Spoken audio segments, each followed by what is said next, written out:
Well, while we're waiting for everyone to come back, do we want to fill Josh in on your adventures so far? Oh, we sure can do. How far back are we going? Because I could bet. Yeah, that is the question. Well, Josh has been keeping up with the series on YouTube. Say, what did you say, 5 or 6 episodes? The last, I can't remember what happened in the last episode I watched, but it was like 5 or 6 episodes ago, yeah. Okay. 1, 2, 3, 4, 5, 6. Maybe this. I think when I was last in it, we were in a stripper's bar. Oh, you were there when I joined. I was there when you joined, yeah. That was so that's a gap of like 30 sessions. Oh. That's when I was last physically in the actual campaign. Okay. Okay. Do you remember Miguel the Snake? Yes. Okay, so you did episode 31, which I have. Okay. Did you see us go to Spelunking, the antiquity store, with the potions and the crystal balls and the ceilings? Oh God. And the ceilings. Yeah, so there was glass balls in the ceilings, potions, and they were selling us like really amazing stuff really cheaply. But as we leave, we felt something on the back of our neck, like a spell had happened to us, and then we got dreams from it. Yes, and someone had a really weird one, or a really bad one. Or am I thinking of something else? Possibly. So we were all on a cliff edge. Yeah. Having this dream, and there was like fog and like a castle down below us and stuff. Yes. It's coming back to me. Okay, that was session 33. That was when we had cake. When we had cake. When we had cake. I called the session Boatfuls of Cake, Dreams and Interrogations. Everything is a boat. Oh God, that's where it all began. Yeah, we went to the bank and Alumba wanted to wish for a boat in the vault of the bank. Yes. Kashan wanted a dragon. Hang on. Kashan wanted a dragon fire breathing fire. Right.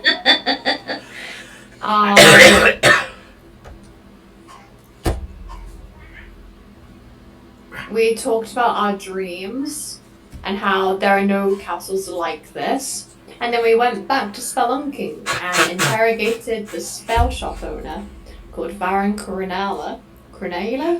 Something like that. Some weird name. And didn't involve Frank at all in that interrogation. Yeah. And he is dodgy, but he doesn't know about the spell that happens, and there's something under the floorboard. It appears and speaks to him and scares him. It's a disembodied voice offering lots of money and power, and it's been an agreement going on for 10 years.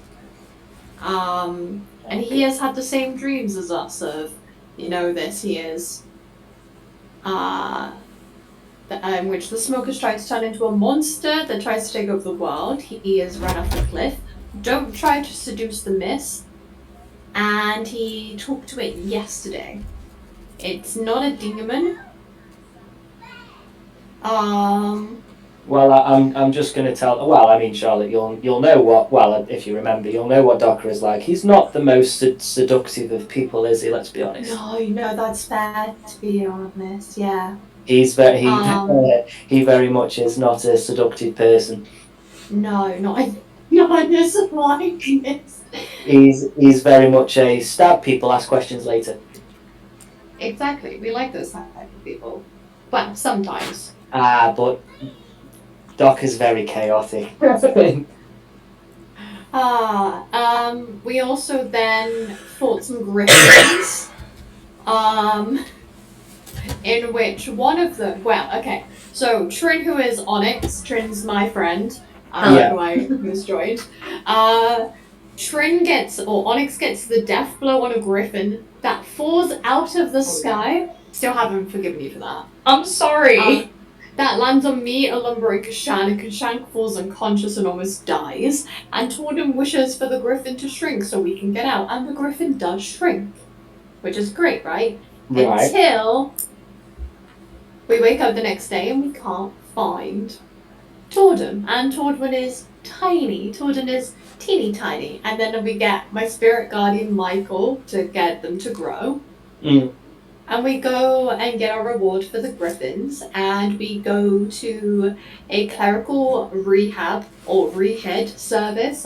They specialize in putting people's heads back on their body. And Tordon then becomes Godzilla. Oh God.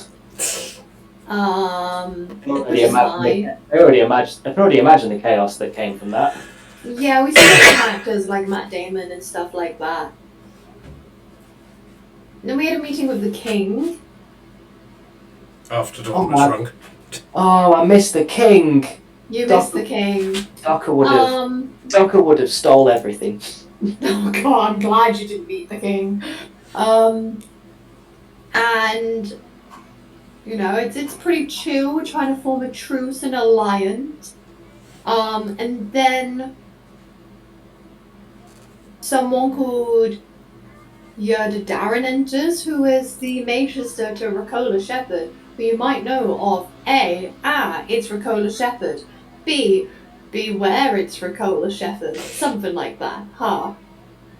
And basically, the queen punches her in the face. The king gets ill and leaves, so we never actually get anywhere with that.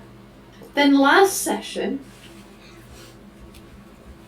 we go visit Sherlock and Watson at 221B Baker Street to go give the keys to the Alpha base there. We get given some stuff and we head on out, and on the main road we run into the snail guys again. I don't know why I've called them snail guys. That's how I've nicknamed them in my notes. Well, one of them is a snail guy. It's because there's always the one that you put with a snail symbol on, so it's just snail guy in my notes. And this large figure called Zhana appears on the ground. Now Zhana very might well be a Menadiel, who is the missing archangel to me. Right. And that's what happened. Not much. And Docker is going to have no idea of this and run blindly into everything. Yeah, basically. After you sign into Roll20. Oh yeah. I'm staring at the Discord page like, why is nothing happening? It's because you're not on Roll20, Josh. Well, keep Discord open because I'll probably start reverting to typing stuff as opposed to saying it. That is honestly very fair.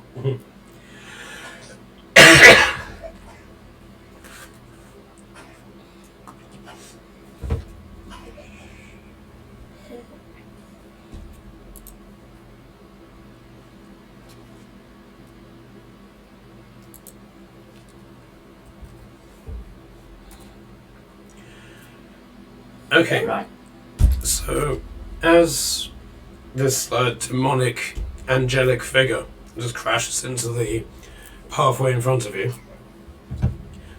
and causes all of the horses to rear up, and you all sort of rush to your positions, you notice out the corner of your eye your good friend the wolf appears on the south road. And following said wolf, how about stop it?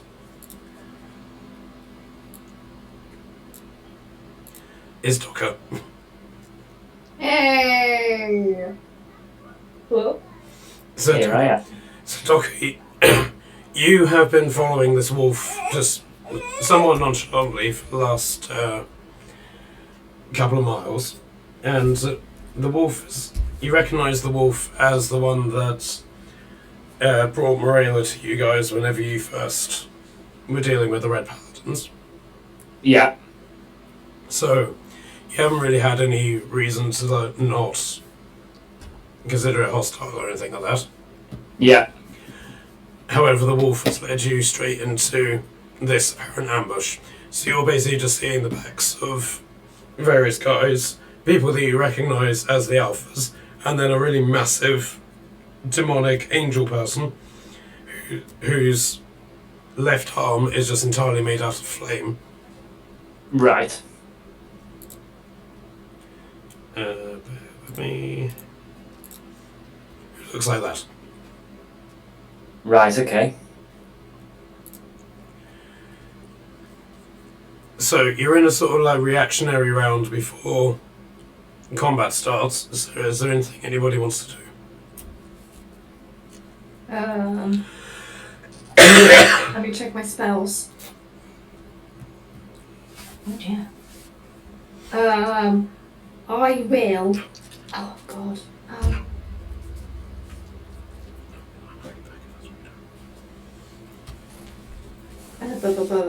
I shall cast. Who's by me? Oh, why are we all spread out? No, we're not. No, we're not. I'm looking at the wrong people. Never mind. I was looking at the enemy. Oh. Kind of different. Yeah, slightly, mildly. I will cast Bless on Onyx, Tordum, and Alumba, which means they get a +4. They get to roll a d4 and add that number to attack and saving throws. Ooh. And not to take measuring rolls. Definitely not. I've never done that before. I don't know what you're on about. Okay, Onyx, is there anything you want to do? Give me a second.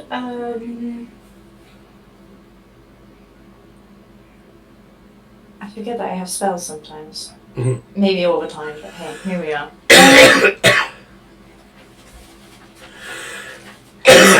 He's around. And I am. Oof. That's always a good sign. Yeah, I strangely don't feel like shooting like my own friends and stuff like that. How do I cast? I don't need to hit the target to cast Hunter's Mark, right? Just to be like doubly sure that I'm not doing it wrong. You just need to see them. But bear in mind, if you're talking about this one, they're standing like 8 to 10 feet tall, so you can definitely see them. Oh, nice. Okay, yeah, I'll cast Hunter's Mark on them, hopefully.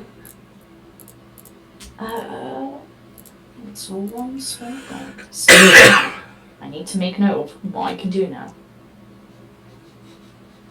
Okay, so Docker, what are you doing?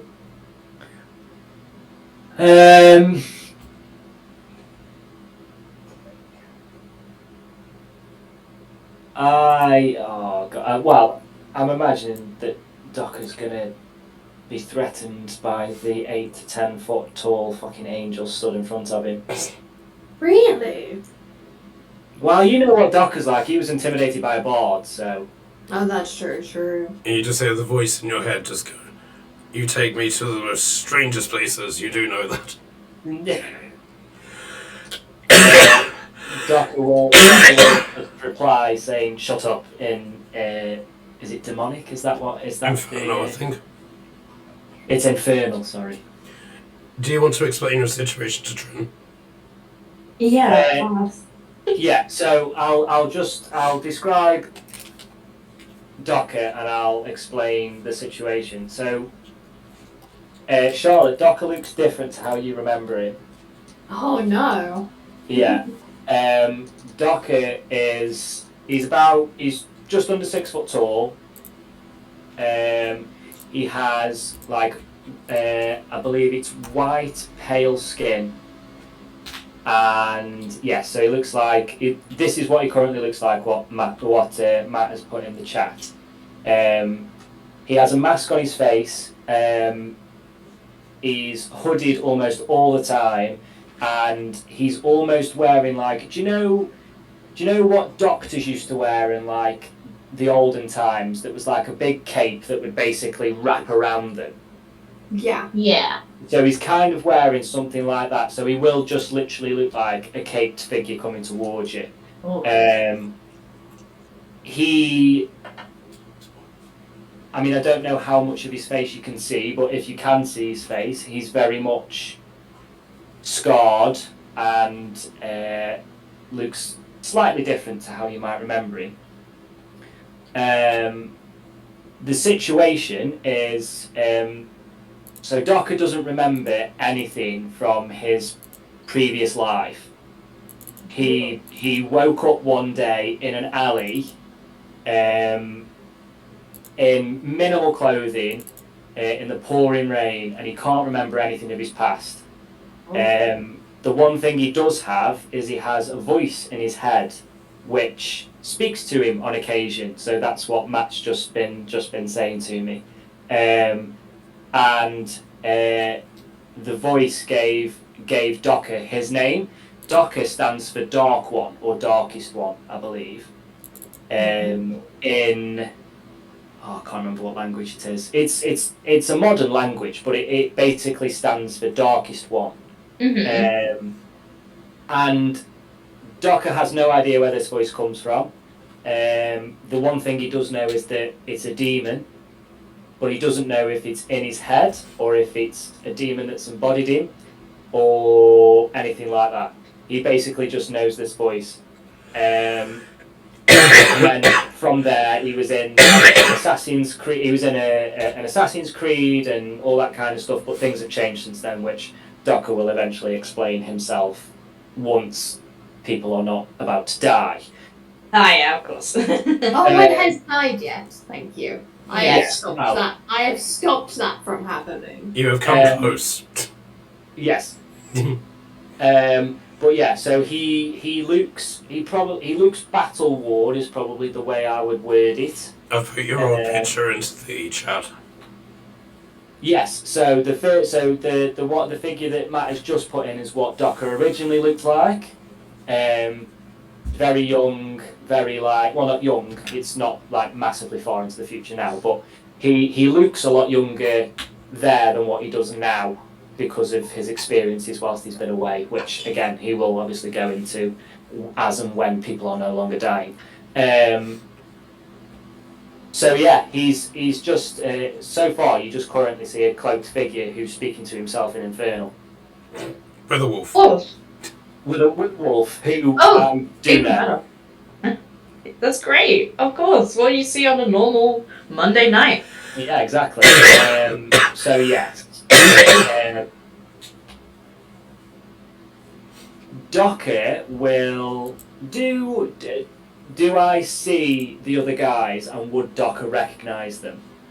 You do see them. Can I get a history check from you? Yes, you can. And this is it's not too bad actually. A 16. Sure. Yes, you do recognise them. Kashan has a beard. Kashan has a beard for some reason, but you don't recognise the orc or the human. You do recognise Kashan and Morella and Jordan. Cool. So I will just go with that. So Docker is going to cast invisibility at 2nd level on himself. Okay. So you'll see Docker for all of about 5 minutes, and he's gone. Wow, what a wonderful magic trick!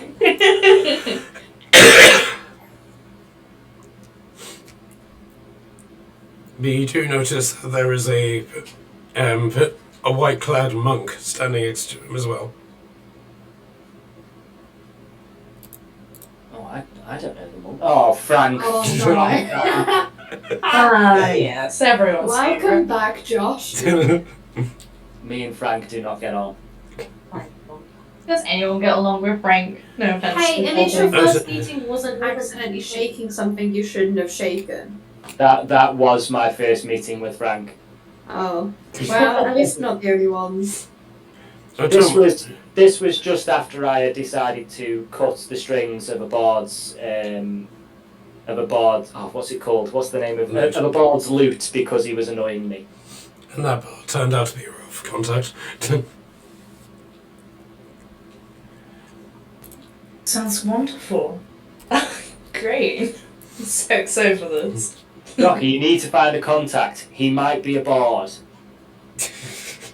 Instantly cuts the strings of the contact. Okay, so Tom's going to jump down from the wagon and come sort of stand in the middle of you guys. Alumba is going to do that and also tell Warrior Friend to help out.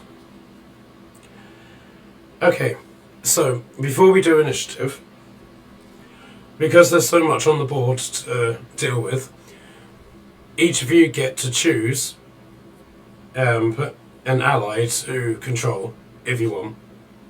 Ooh. Okay, so your choices are. For God's sake, I put the wrong thing. Bear with me. Okay, so you have George, Jason, Jonathan, or the wolf. Docker will probably take the wolf as he's standing next to me. Okay. So there's his stat block. Thank you very much. Charlotte, who would you like to take? Trin, do you have a preference on someone? I don't want to take someone you don't. No, I don't know what I'm doing, let alone have preferences right now, not gonna lie, so feel free. Can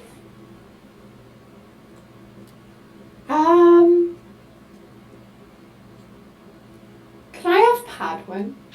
Is that Right. a choice? You can have George, and it's George's job to protect Padwin. But Padwin's mechanics will become evident in this battle. Oh no. Oh god. Good luck!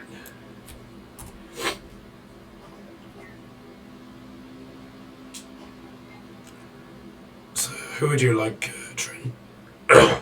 What were the other choices again, sorry? Jason and Stick.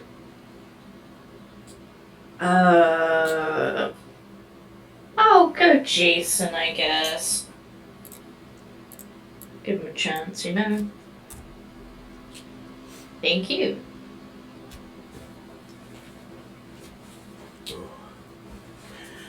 Okay, so if you basically want to give me initiative, you'll take your turn, and then the person that you're controlling will then immediately come after you. Okie dokie. Oh, I get a +3. Watch me roll a natural 1. Mm. I rolled a 2, so... Sorry, I currently can't find. Oh no, I can't find my initiative. So that's a 5 for me. Got a 12.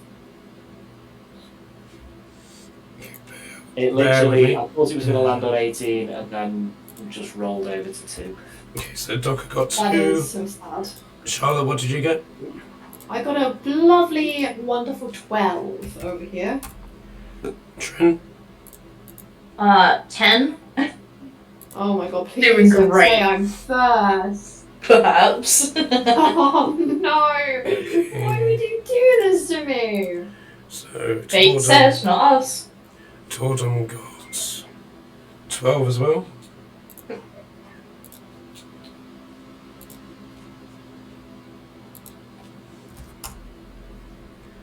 Kashan got 18.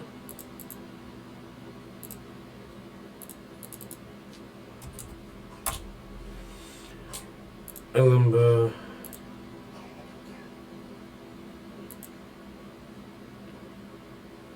got 14.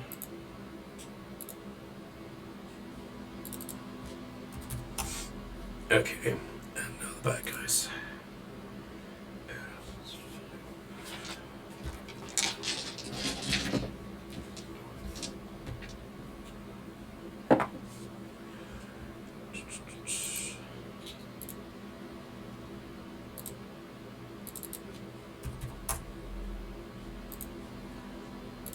Of course, I'm last. Of course I am.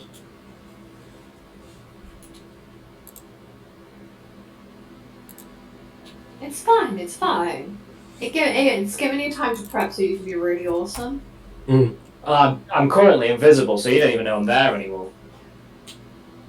Well, I am sure damn hoping you're going to be awesome then. Okay, I have no idea how to jimmy these. Oh, here we are. Right.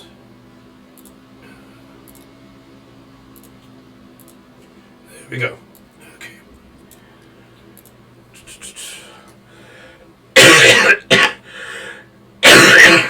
Okay, so everyone's got their stat blocks and stuff sorted. Yes. Okay. So Kashan will basically just run straight up to this guy and just give him some good old-fashioned whacks with his great axe.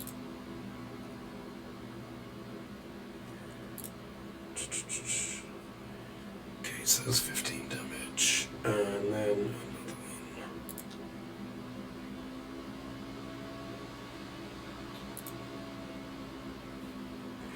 Okay, so Kashan scores 15 damage on this guy. Nice.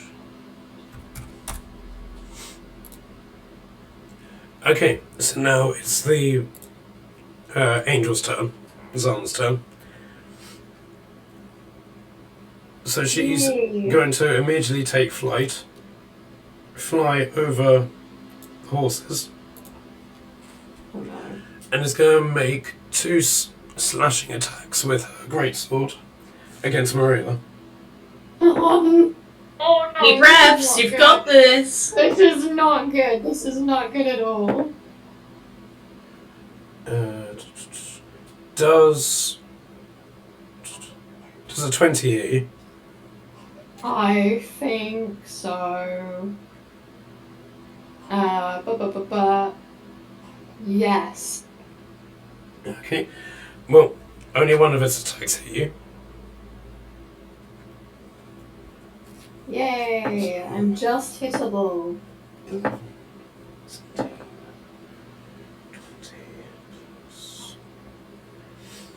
Okay, so you take 20 damage from the sword, Huh? and then another 20 damage of necrotic damage. Oh. Oh. How healthy are you feeling all of a sudden? I'm starting to look a bit bloodied. Oh my god. Sounds like someone's in trouble.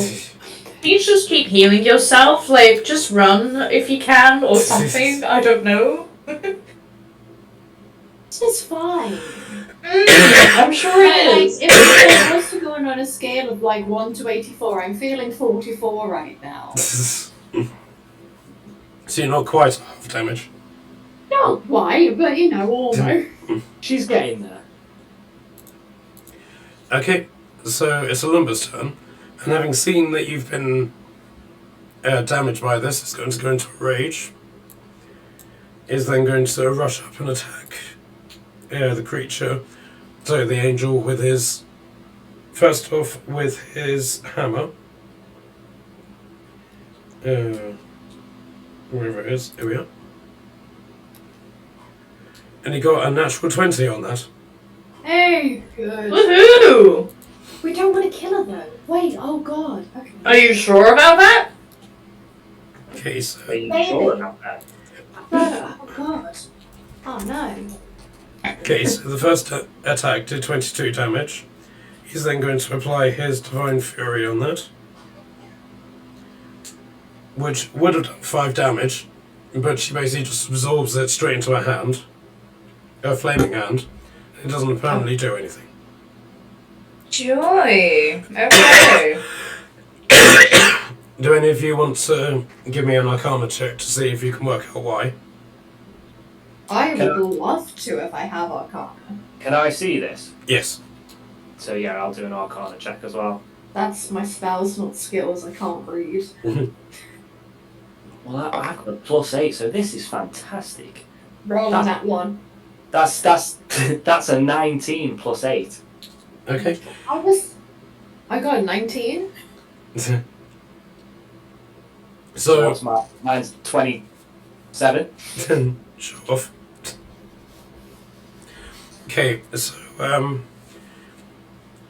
you recognise what necrotic damage looks like. The fact that she's a demon, it makes sense that she'd be immune to necrotic damage. Yeah. However, being invisible and not yet made contact with the group, you haven't explained this to anybody. Right. Okay, so he's then going to just do another standard attack, which hits and does another 11 damage.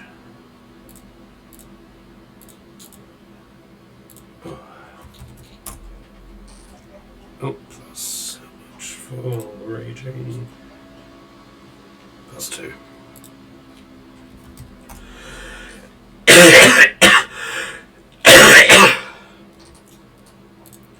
Okay, so Totem's turn.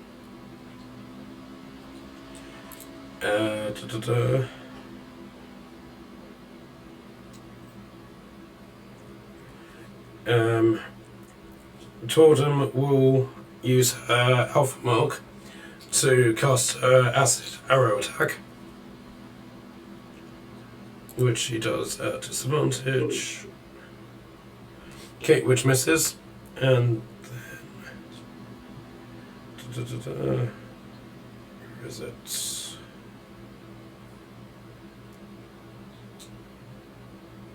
Oh, no, it's an action as well. Okay, so yeah, she's then going to move out of combat, so the creature, so Zhana will make an attack of opportunity against her, which hits and does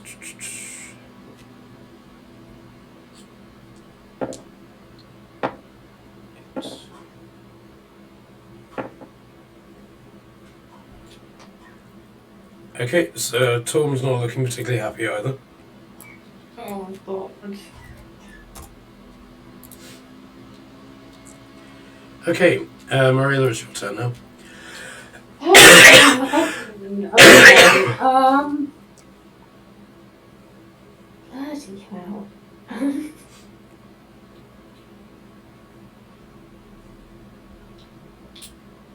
Oh, why is this an action to do? Okay. Bonus action. First of all, panic. What does this do? I see your character jumping up and down in the air, waving her hands. I've just been impaled. I've been impaled. Okay,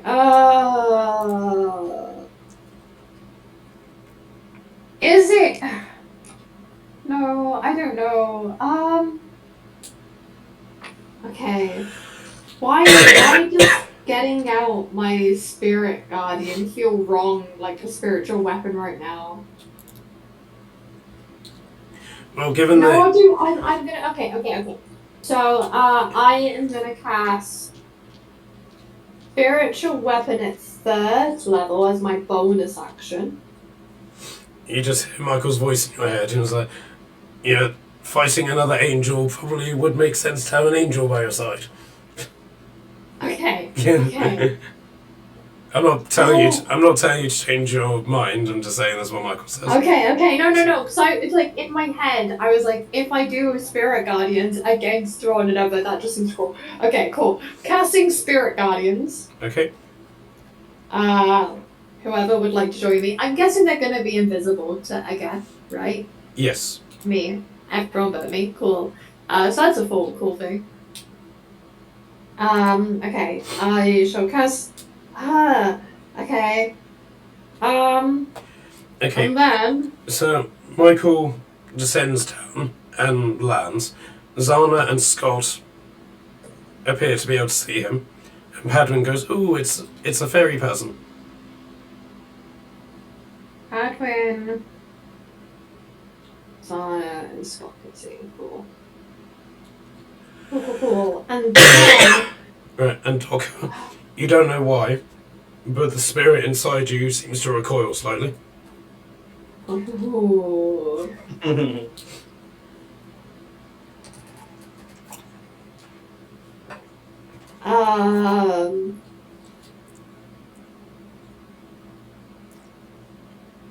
And then, oh no.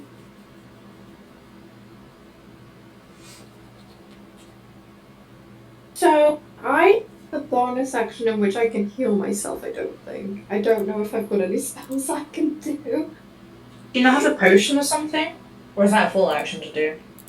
That's Right. an action, but I So, for potions, you can either take a turn for it, in which case you'll get the maximum healing, or you can do it as a bonus, in which case you roll for it. Okay. But that would be great, but I also only have a potion of invisibility. Oh, come on. That might be useful though. But what if I needed it a better day? We can buy another one! I can turn you invisible. Given that There we go. that potion came from a tree which was planted by Alumba's bag of beans, I think you're pretty safe in the idea that you might get them back. Okay, I'm sure. I will. Oh, it ends though as soon as I cast a spell. That's not very useful for me.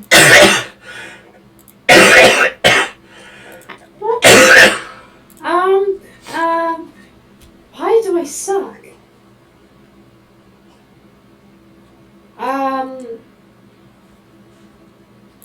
I am really regretting having not done this right now. If I heal someone else, I can heal myself, but I also have no bonus actions of healing myself.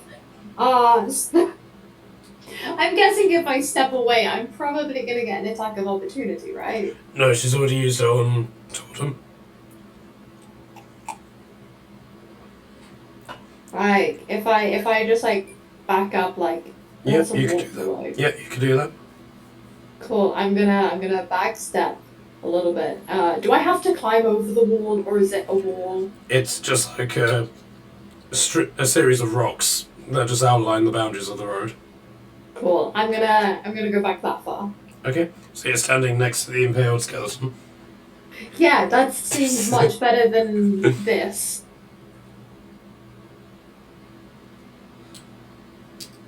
And that'll be my go. You haven't used your action yet. Oh wait, no, you summoned. Yeah. Do you want to take a potion or? No, I'm gonna be good for now. I'm saving it. I'm still gonna save it in case in like worst case scenario, I'll use it. Okay, so what's George go to? George wanting to protect. Why is? Oh no, I thought George was on a boat. Okay, I take it back. For George, I think you're obsessed with ships. I'm not. I'm kidding. And as Oh, you say man. that, What? What have I No. done? Ah, no! No. Get it away! Get the boat away. Get the boat away. No. a ship just crashes down into the middle of the. Why do you have them on every map that is terrifying? Oh, God. I am gonna. For George.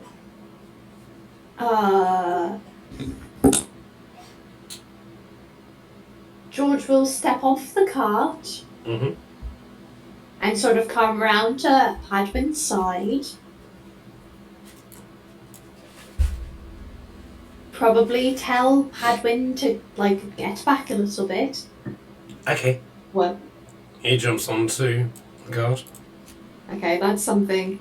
And Bear in mind, George doesn't have any weapons drawn at the minute. yeah, and gonna draw the 2 rapiers. Okay. So George is now armed. That's his bonus action. And then I'm trying to think like George right now. I don't feel like George would get too close unless needed to, because obviously he is Sworn Protector of Hadwin. I think like holding an attack sort of thing, that sort of thing maybe. Okay, so Padwin will save from the cart. I can help. My pause the defibrillators. Oh god. Maybe don't. Padwin. I forgot about Padwin. Oh, we haven't. He's great. I can send you a list of everything Padwin has recently turned into. I chased Padwin around the Alpha base for 20 minutes until he eventually ran out of energy. Yes, he true cast haste on politeness. himself 8 times. Yeah. Padwin. I haven't finished writing it down. A couple of sessions ago, Padwin turned into a T-Rex, a mimic, a flaming pony, a sphinx, and a Turesk, and a screaming flying skull. Wow. I ate I would. Yeah. I ate a spell of polymorph. Horse. It was adventurous, that's for sure. I also ate a sending stone. I know that. My tummy talked. Padwin. Teletubby. No.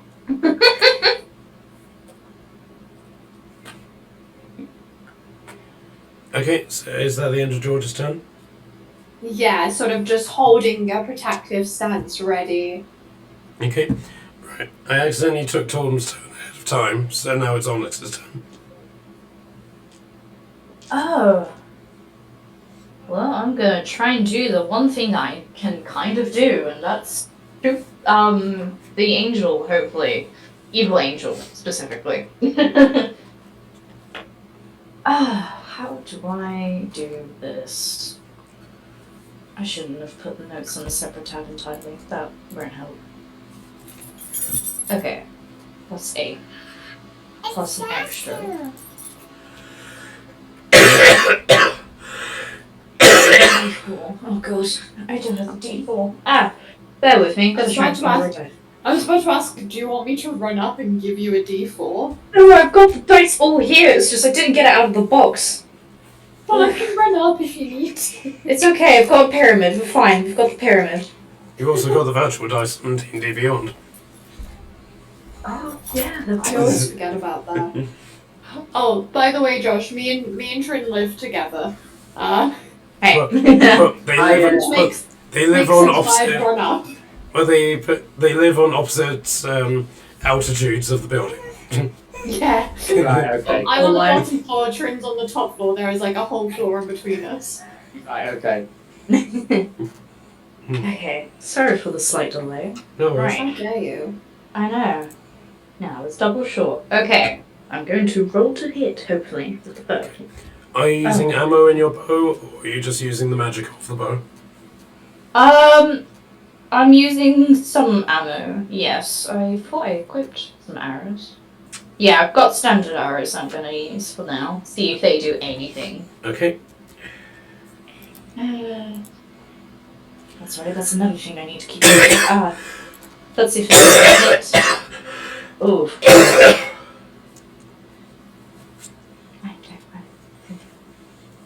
Don't forget bless. I don't think that's enough to save me. 14 plus. Does a 17 magically hit? Unfortunately not. Shocker, I'm so surprised. Oh. So you fire the arrow and she just sort of slaps it away. Well. There goes my ego.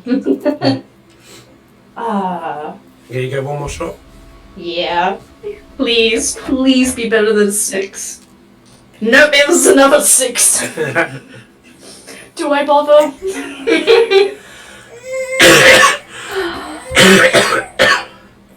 That's 14. Yeah, no. That was a 16 that time. I don't think that's gonna be any better. Yep, unfortunately not. Sure. So can you do anything as a bonus? Let's have a look. Ooh.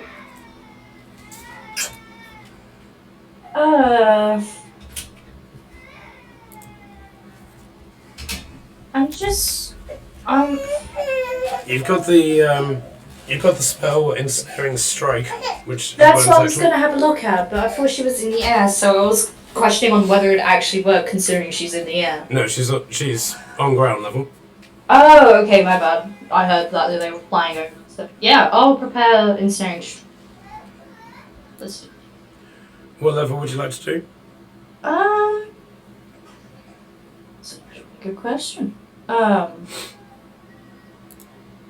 do it second level. Alright. Ooh, treat yourself. Hell yeah. What does she need to beat? Sorry, what was that? What does she need to beat? Oh. Is that the DC?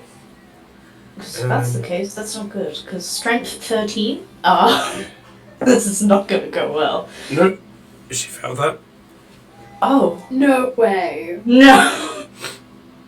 Well, fate pitied me for my 2 failed attempts. So wow. she's now restrained, is she? Sorry, what was that bit? So she's now restrained. If this is correct, then yes. Okay. She'll take 2d6 piercing damage at the start of each of their turn, basically. Okay. That's cool. Okay, so what do you want Jason to do? How does she want to move? Oh no. How did they work? I regret picking this, but that's fine.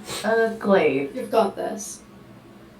Okay, so Jason is on his horse. Okay. So do you want the profile for his horse as well?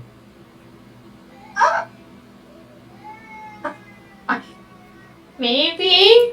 Okay. I've not done, like, on-horse combat or anything like this. Neither have I, but it's basically exactly the same. So he's able to move 60 feet, Okay. but the horse, as part of his turn as a free action, can use his hoof attack to do 2d6 plus 4 damage to a target that's in melee range. Okay. Wow. Okay, that's a lot. Right, okay.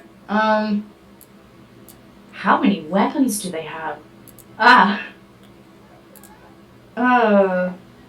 Glaive seems like a good idea. Yeah.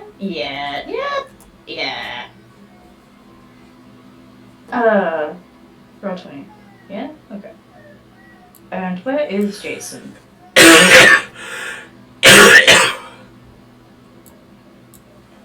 Thank you. Just had to be sure. Okay. That's 10 feet between them, so he can stay there and still be able to attack if he uses the glaive, right? Because it's a 10-foot range reach thing. Yep. Sweet. Sorry, I'm not used to glaives or anything. I'm just used to bows at this point.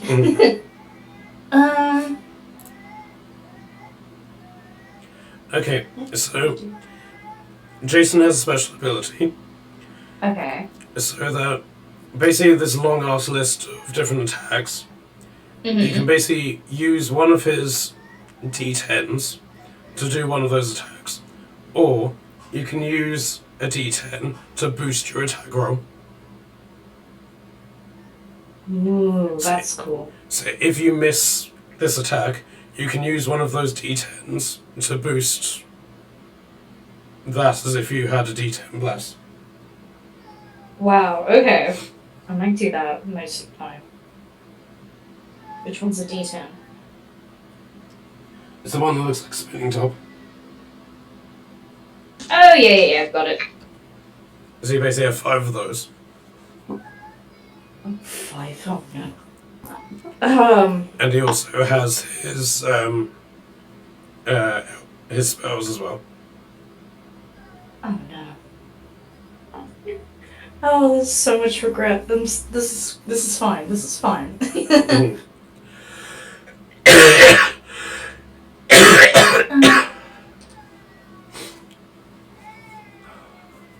I think for now I'll keep it simple. I'm so sorry if this is completely out of his character. No.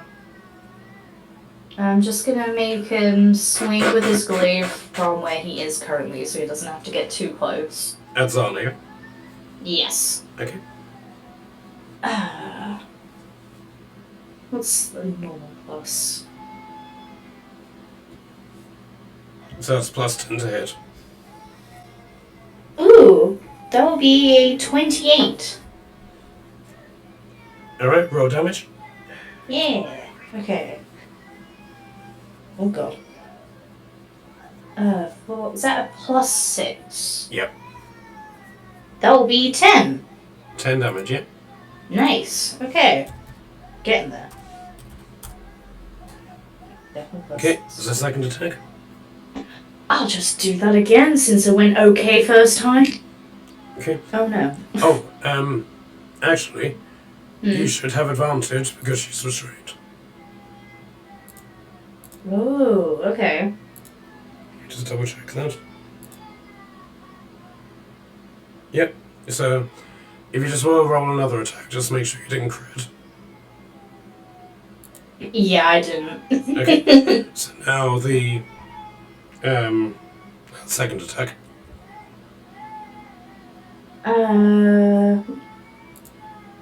Yes, that will be a 21. Yeah, that hits. Ooh! And that will be 11 damage. Lovely. Yeah. Waves are fun.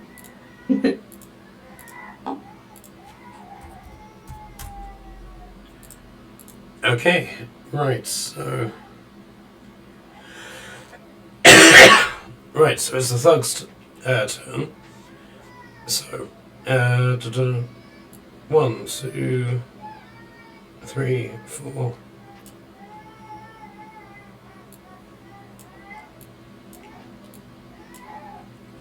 Okay, so the snail guy is going to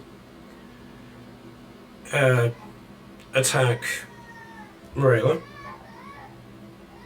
Yay! It's like you're hated, kinda, by these guys. Possibly. I don't know why. I don't know what I've done. Yeah, beats me. Does an 18 hit you? No, it does not, I don't believe. Ooh. Nope. Okay, so none of his 3 attacks hit you. Good. The broken heart guy is going to attempt against Scott. And succeeds in 1 attack. So he basically swings his sword up at Scott. And so Scott basically very acrobatically, while on horseback, avoids these attacks. And then on the 3rd attack, which does hit, Scott very specifically just reaches out and grabs the greatsword as he swings down on Ast's head and catches it in his hand. And so the thug basically pulls it out of his clenched fist, and you can see blood fall to the floor. But then Scott shakes his hand, and those who are close by can basically see his hand just immediately heals. That's cool. We like that. Mm-hmm. Less healing for you. And then the final one is going to attempt against Jason's horse. Sorry, against Jason and his horse.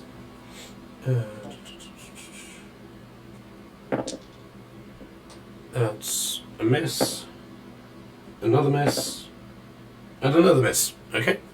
Wow. So despite the fact that this guy is the second biggest guy on the map. Okay, We're good at this. against Kashan, 1 hit. That is 2,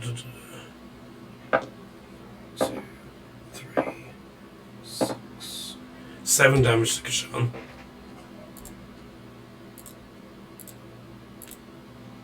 Not sure too bad. Right? Shouldn't be against. Okay, so I have no idea how this initiative system works. Okay, so Scott is now going to fight back against the guy in front of him. So he's going to pull out his sword, which is on sort of like the saddle that Ast has. As I said last session, these guys are very prepared for mounted combat. And he's then just going to thrust it up into the air, and his blade is just going to catch on green flames. And he's just going to slash down on the one in front. What's he have to beat?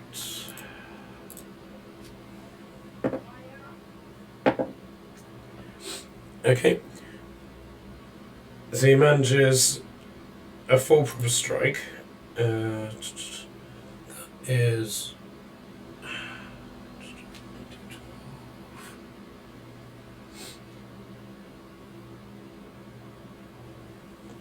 So bear with me a minute. I've lost my D12.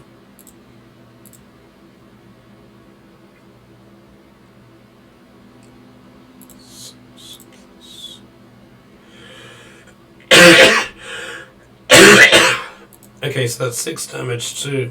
So 10 damage to the guy from the sword. Oops.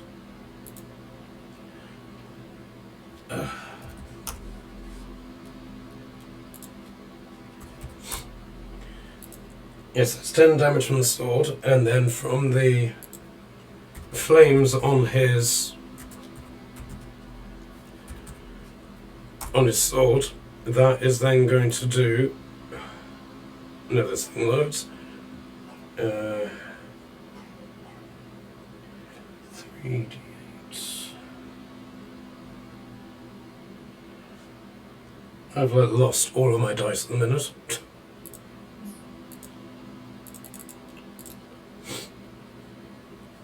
So then that's another 12 damage from the flames, and then the flames bounce from this guy to this guy and this guy in 2 separate streaks, and they also do 12 damage. That's awesome. Terrifying. And then as soon as they make contact with them, they dissipate. Oh wow. Okay, so Docker, you're now up. Right.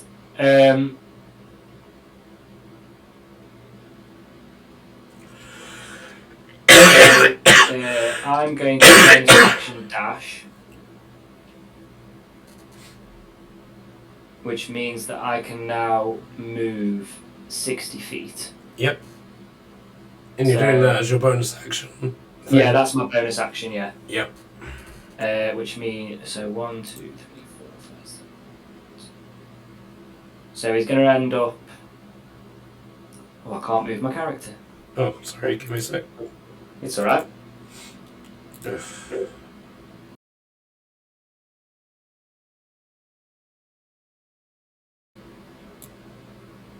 That's the one. Okay.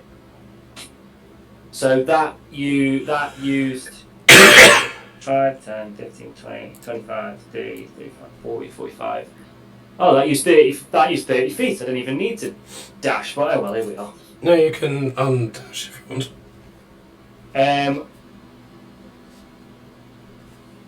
I'll keep the dash for now because I planned on doing something cool afterwards, but here we go. Okay. So because Docker's invisible, He gets advantage. he gets advantage. So he wants to use his sneak attack. Well, you do attack first, and then you just add the sneak attack damage. Yeah. So he's gonna attack with his arm blade. Yep. Which does the +2 count on the hit and the damage? Yes. Okay, so I now have +10 to hit. Oh no, that's And included. That's included in the. Okay, cool. So that's a dirty 20 to hit, Sure. Yeah, that hits. and then sneak attack. So that's How many d6 is this? 5d6. Yep. God. 5d6 plus 5. 5d6 plus 5.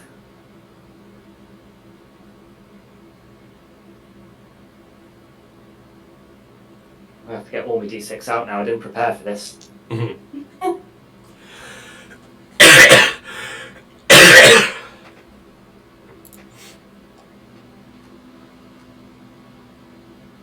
5d6 plus 5.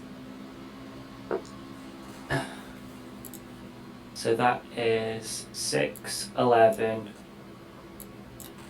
15, 17 plus 5, so 20, 22.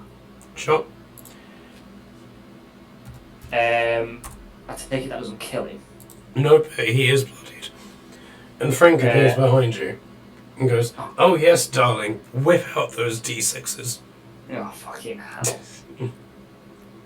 We hate Frank. Okay, so is your invisibility now stopped?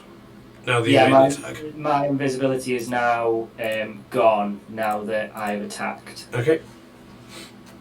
I don't think I can do anything else either now. Yeah, you've already used your bonus action. Yeah, I was hoping that was going to kill him so I could vault over him and jump on the angel. Well, the demon. Mm. Speaking of the demon. Yeah. Oh no. You also hear the voice in your head. Saying...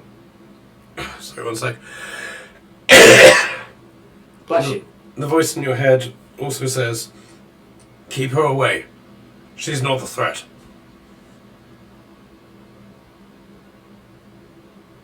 Oh, okay. That's terrifying. This is the fun with Docker. She's not the threat.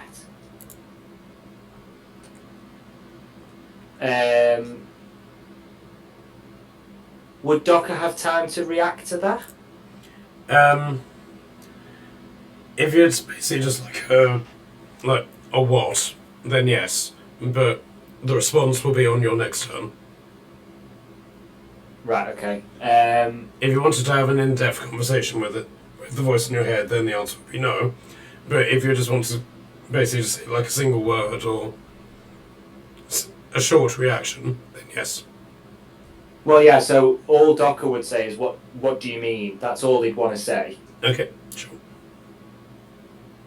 Okay. So that's your movement and your bonus, unless you want to undash yourself. Is the guy who I'm fighting still stood up? Yeah, he's bloodied, but still standing.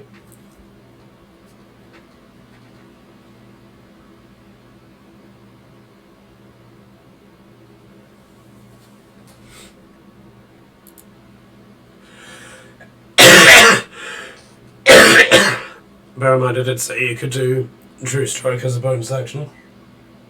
I've already done my bonus action, though, haven't I? Yeah, but if you wanted to undash, then yeah, we can just simply say you didn't use it.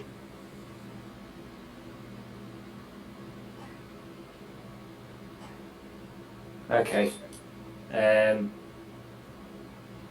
Or if you wanted to do another attack.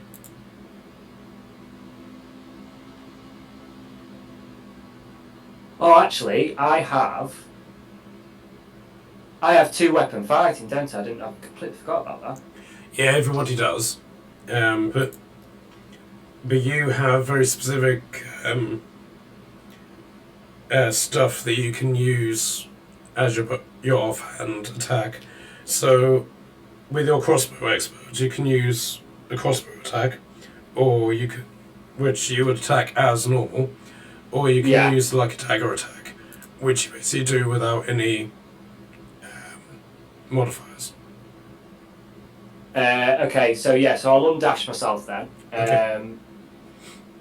And I will use my crossbow. Mm-hmm. And everyone can see Docker now, can't they? Yep. Yeah, so now, everyone, what you're going to see is the true chaotic nature of Docker right now. So Docker is going to grab his crossbow. He's going to place it at the just underneath the guy who's in front of him's chin, and he's going to fire. Yep. And you don't get disadvantage on it because you're an expert. I do, yes. That's true. Do I still get advantage? Oh no, I'm there now, wouldn't he? Because I'm. Yep. Oh wait, no, you do get advantage because you're flanking him. Okay, so I just got a 19, 25, but. And don't forget the D4. Well, so my first roll was a 19 plus 6, which would be 25. Yeah, that hits.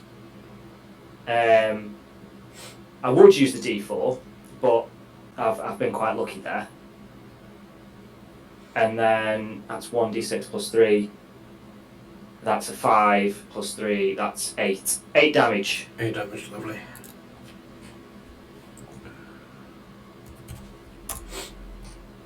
Okay. This guy is not looking healthy at all, with an arrow just sticking out of the back of his neck. And this is the chaos that Docker brings. Okay. So that's Docker's turn now. So do you want to do the wolf? Yes, so the wolf... And do you want to tell everyone what the wolf is called? What the wolf is called? Yeah. Most of them know, but I don't think Trin does. He's called Fenris Suneater, isn't he? Oh, hell yeah. Nice name. He is the one that ends the world He in is, Norse yeah. mythology. Of course. He's Also- Loki's son, Of course. So Puppy is. in which Loki gave birth to him. Right out of his penis. And he's currently my best friend. Of course. That's just. Of course. I love Okay, you. so Fenrir is gonna. He gets 40. So can he? So he's gonna move to the square that's next to the guy. So this one. Yeah, that one. Yep. And then he's got some great actions. Here we go. He is going to.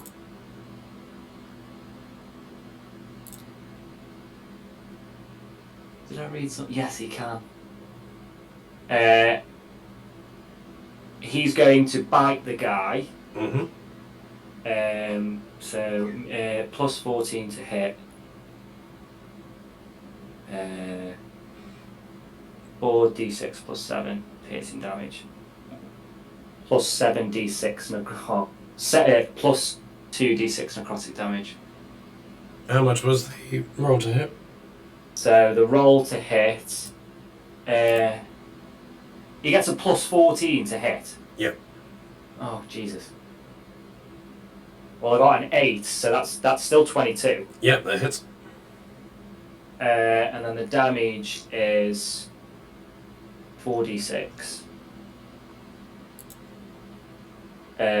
4, 8 plus 5 is 13 plus 2 is 15.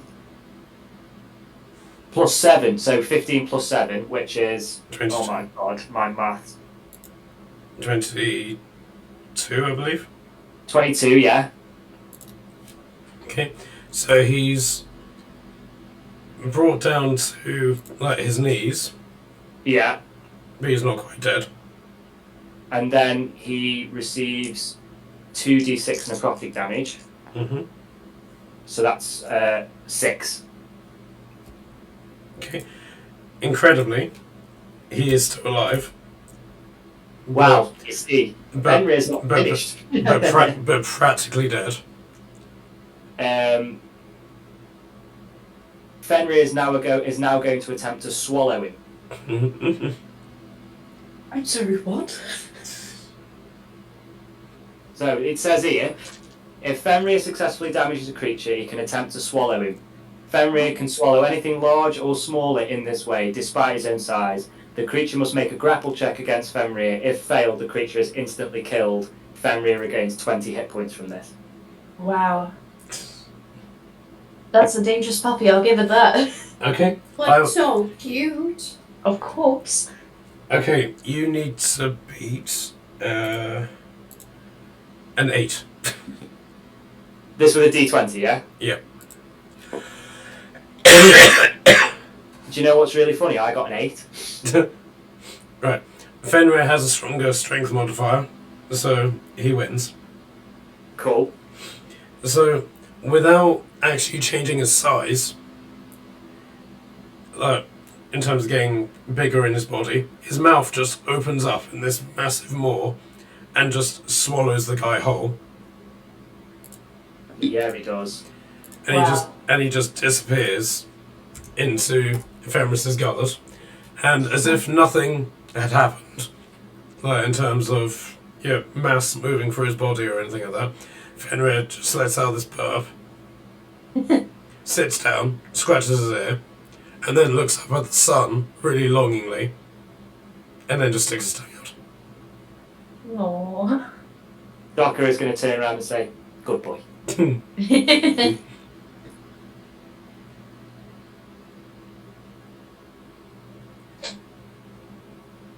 Okay, so do you want to do anything else? Can Fenrir do anything else?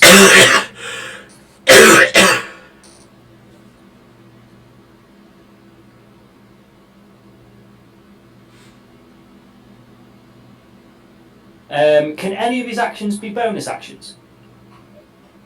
I think his claw attacks can be, but that's included in his multi-attack.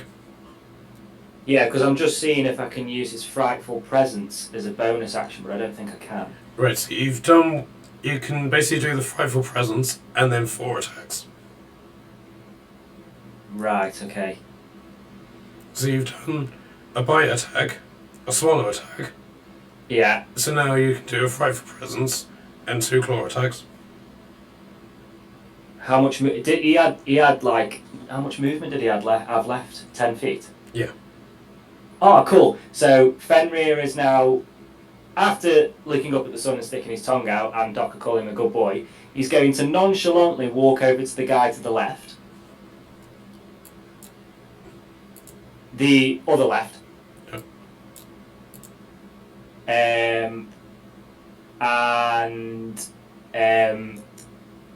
So with frightful presence, each creature of Fenrir's choice that is within 120 feet of him and aware of him must succeed on a DC 15 Wisdom saving throw. Unfortunately, become frightened for 1 minute. this guy succeeded.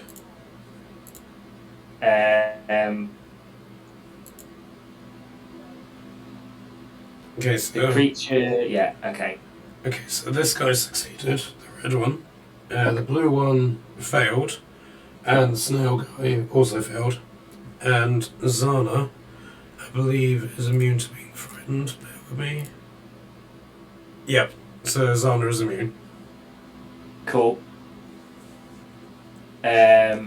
So anyone that failed is now frightened of Fenrir for a minute. Mm-hmm.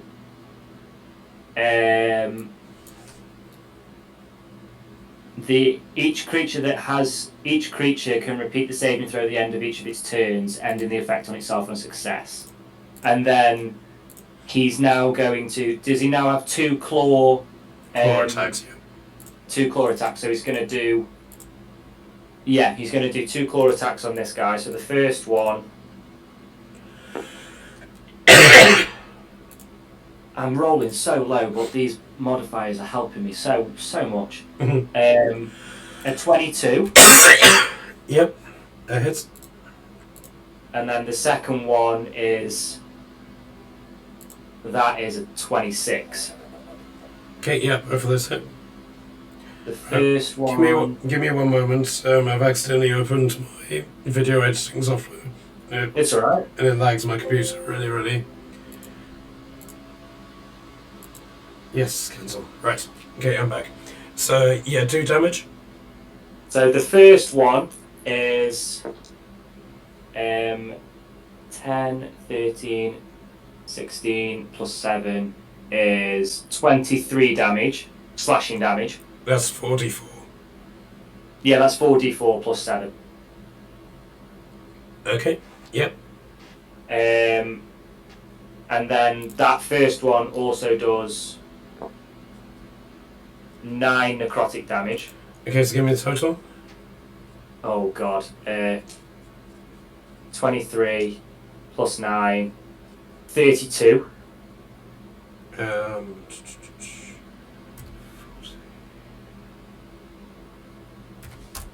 Yep.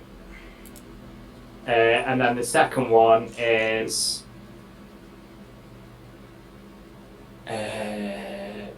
17 plus 7, that's 24, plus then the necrotic damage as well, which is 10. So 34 damage the second one is. Okay. Okay, this guy is very bloodied, but still alive.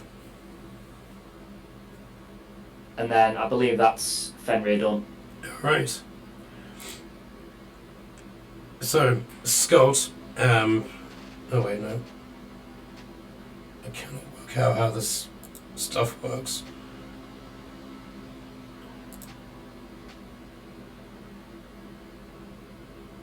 Right, sorry, give me a second, because Docker has been removed from the initiative order.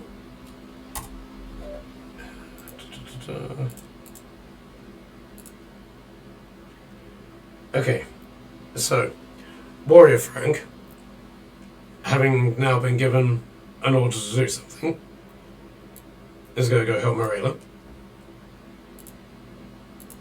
from behind.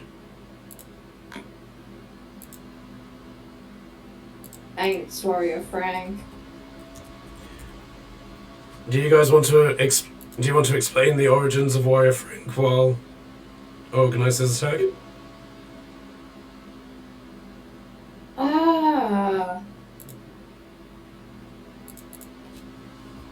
Warrior Frank is Frank, but a warrior belonging to a lumber. I think so. Yep.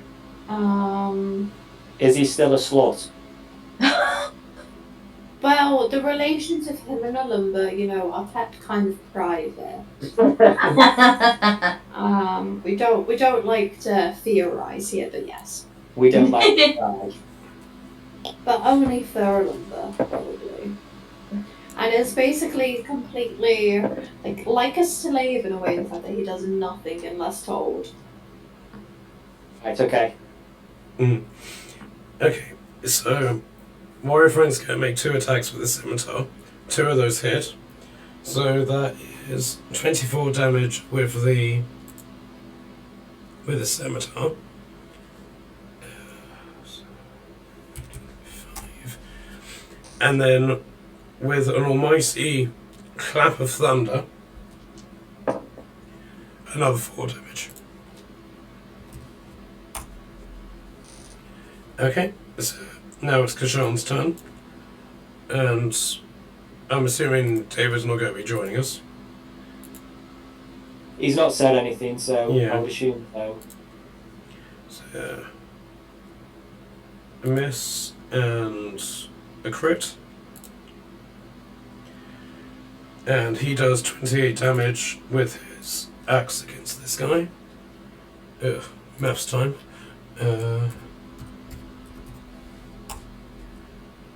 Okay.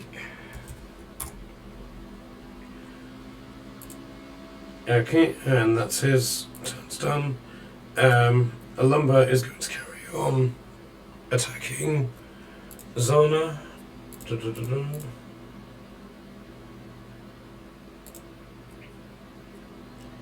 With a miss and a hit for 11 damage.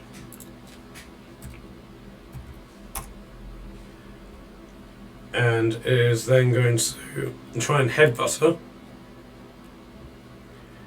But because his but you hear this very definitive ding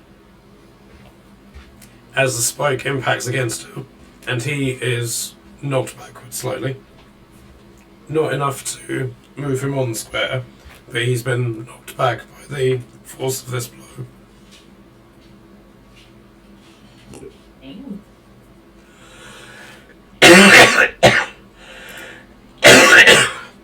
Okay, so Zhana is going to... Ooh, with the start of her go, does she take damage from the Yes. Spirit Guardian? Yes, she does. She must make a Wisdom save of 14. She failed. Okay. D8. So she takes. She takes 18 points of radiant damage. Okay, so does Michael have anything you want to say to her? I am kind of without trying to metagame, kind of wanting to figure out if it actually is a meta deal. Okay. Turned bad. So do you try and communicate this to Michael? Yeah.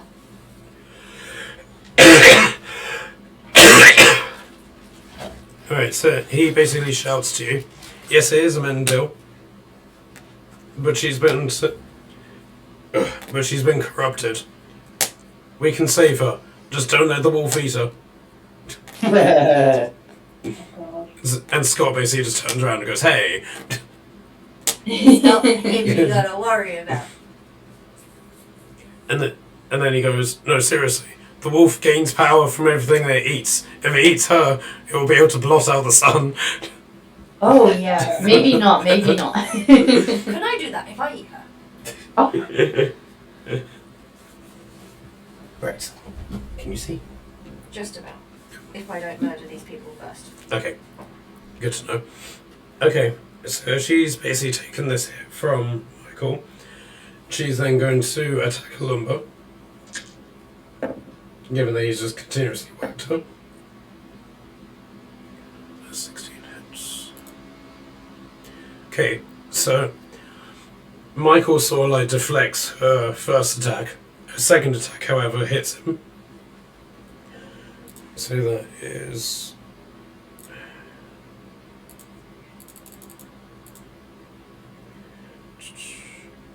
12 damage from the initial attack, which is lowered down to 6 because of his rage. But one thing that he can't rage his way out of is necrotic damage, which is at 26.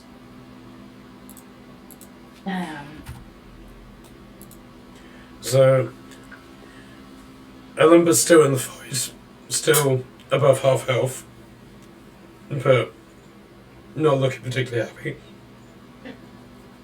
Okie dokie, noted. Okay, so Tordim, Where am I? you are here. You've basically just been attacked by her, so you're half health. Okay. Oh, I am.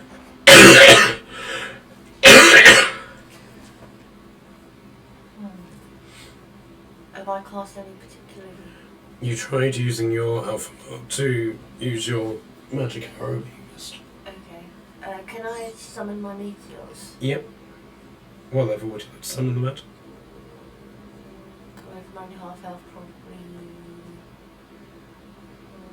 I can't remember what level it starts. I don't know if it's level 2 or level 3 for first point. Level 3. I'll cast it at level 4. Sure.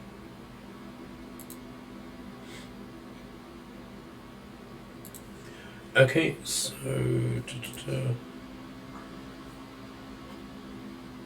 okay, so you have summoned 12 meteors around you, and then you use them as a bonus action, don't you? Yes. Yeah. bonus action to throw them if I want to. I'm going to throw to whoever it was that attacked me. This one? Yeah. So that's 44. So 46.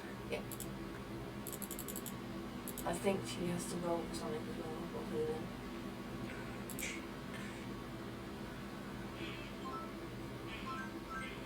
then. Dexterity. She fails. So, with that, despite you're surprised to note that as these flaming rocks hit her, they do actually hurt her. And you're surprised by that. She's a demon, she's made out of fire. But yet she's still hurt by fire. Okay. That makes sense. Which you find a bit weird, but you're not going to complain about it. Can I just shout really loudly like, that's so confusing. That fire hurts. Fire. Can I just make more fire? I'm looking around at like Maria and Kashan and everyone that tells me don't set things on fire. And so Pedwin jumps onto Baldwin's head. I can make fire too. Set things on fire! Okay, would you like to move? Probably away from anything flammable would be a good idea. Everything's flammable, you're in a forest. Okay. Hey, when has that ever stopped us? And never, but the problem is, last time I set things on fire, I got told off. You set things on fire and nobody cares. It's because I'm the cleric. Like, I don't know, there's like some speciesism going on. I think that's just because I'm the cleric. People would never want to hurt me. Says the person who just got whacked by a demon. Demons Okay, don't like other than the clerics. demons, because they're obviously anti-me. Okay, I'm just gonna... Well, Docker is anti-angel, so I mean... Docker seems to be anti-everyone unless he's shish kebabbing them. Yeah, pretty much. Yeah, I guess I'm just gonna stay where I am Okay. and have a debate with whether or not I'm going to set everybody else on fire. Okay. So, Morella, you're up. Kidoki. How are people looking right now? Number's half health, I'm half health. I don't know about Kashan. Kashan's okay. Kashan's okay. Stroking Fenrir. How's Docker doing? You been Dockered yet? No, Docker basically ruined a guy and then watched his dog eat it. Oh, lovely. Do we now need to worry that you're gonna feed more people to a dog? Well, Fenrir is now my best friend, so maybe. Okay. Are we gonna have complaints now that the dog is eating people and I'm not allowed to eat people?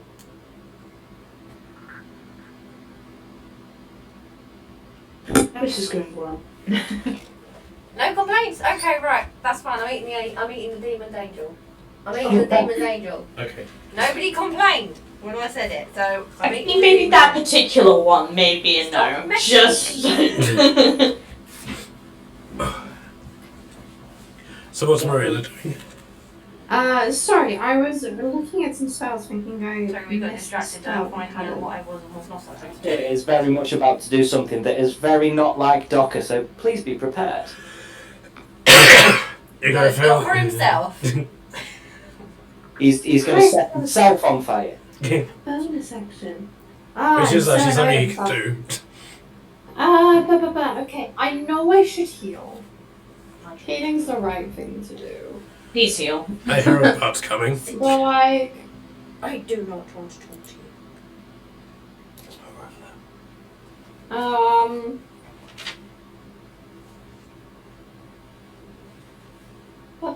hang on, I'm just looking at my spells. I swear I'm missing a spell. That's what they always say.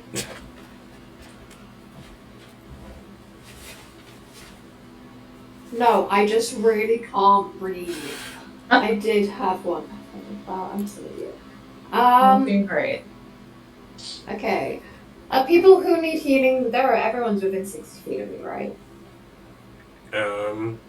who like needs healing, right? I think so.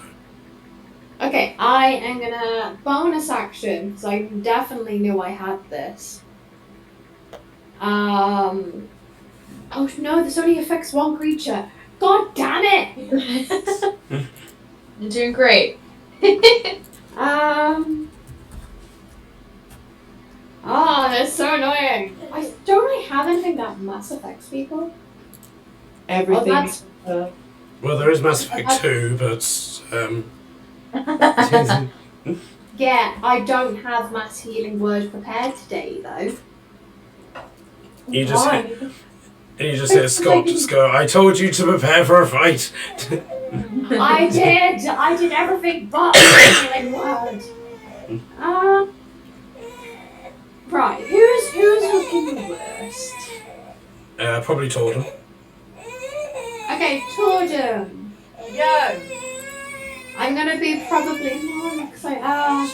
Torden, I'm gonna do healing word at you. There. I've lost it. Second level. So you get 2d4 plus my spellcaster level. Just healing. That's great. That's wow. That good, huh? I'm guessing when it says my spellcasting. Oh my god, I'm so sorry. That's only 5 points of healing. That's fine. I do know how to heal myself. But it's still like something. Yeah. And then How much do you get? main attack. How much healing do you get? Oh yes, because I heal myself as well as I do this. I remember my feats.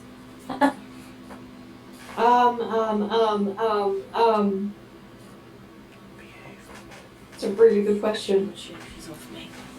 It's like over a smack. Oh my god, where is it?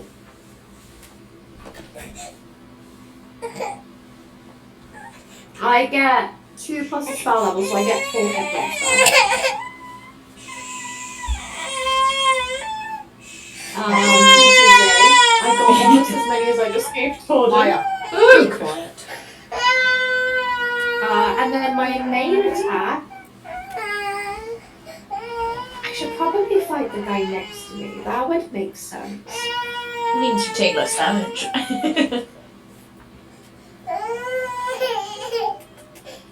I will take a small little step backwards. Oh, wrong thing. Small little step backwards, and I'll firebolt the guy in front of me. I'll firebolt Snail. Okay. When you say step back, do you actually mean step 5 feet back?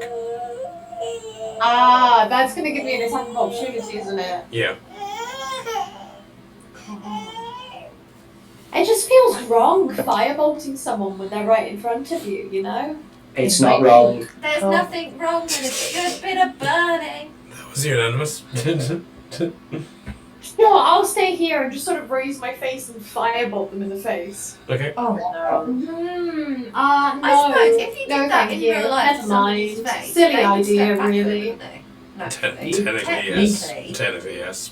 But, Yes. You just watched Docker shoot an arrow into somebody's chin from literally the underneath his chin. So I don't think. Yeah, the well, fireball- you know, Oh, I just have maybe visions that of you just technique taking doesn't the arrow work for around me. and sticking it up. I definitely don't think it's gonna hit. That's a 9. 9 total. Does she get advantage Yeah. because she's so close? Technically, she should get disadvantage, but I can roll disadvantage. Oh, that was better. So still 9. right. I've just realised, completely forgotten that stick was still in the at the back. It hasn't actually done anything. So Stop. Come on, stick.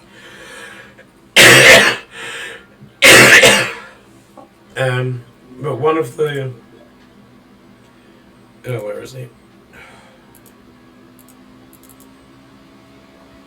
Because one of the things that he can do, if he had taken his turn,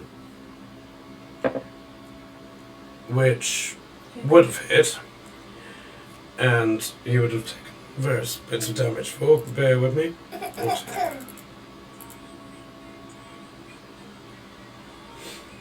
Okay. Who's controlling who? So give me a second. Sorry.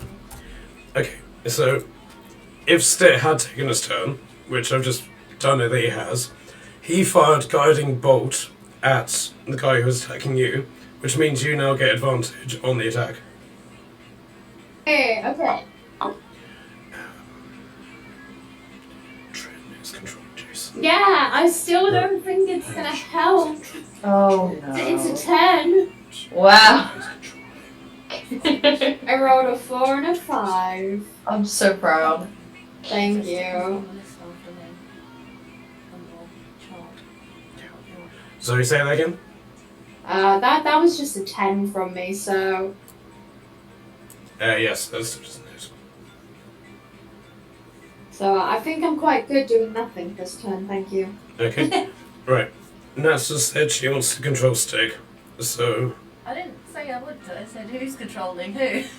do you want to control Stick? I'll control Stick if you need someone else to control someone else. Okay, so do you now want to take Stick's turn before Marina takes George's? Oh no, she can take George's. Okay, Do so it for next turn. yeah, so do you want to control George now? Sure. What can George do? Oh. Here, have a cup of tea, sir. Pretty much. George is so weak. Like, no offense to him. I can help. He I is have just magics. a butler. Hadwin, I just don't think it's a good idea, Hadwin, my Maybe friend. we should make him run around like a dragon and breathe fire down from above. I have magics.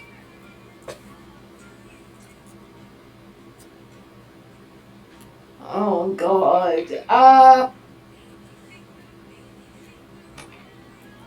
Please. I say let him loose. What would George do? Not a lot. Offer cups of tea. Clean the mess afterward.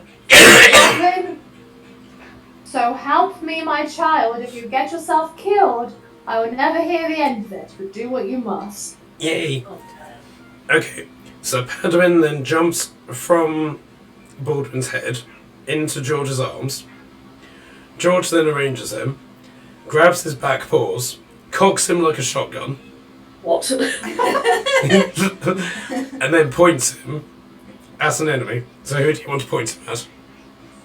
Could I just reiterate which hell side is he yeah, firing from? I His front goodness. end or his Let's just back end? say for Zhana. Okay, right. I'm just That's remembering so my much high cats. for. Where's my d4? What could go wrong? Okay, She dies? so Padwin poops on George. Padwin is going to cast Lightning Bolt. Oh What have you done? So you let At, Padwin loose. at level 6. What? What have you What done? level? What level is this cat? Level 20, I think. No way. I don't actually know, I'm guessing. Give me a sec. Okay, so that is it says 10d. No wait, 11d6, please. Oh What? god. Okay. What have we done? We've unleashed the gods. Hang on, I just need to get a calculator up as I do this.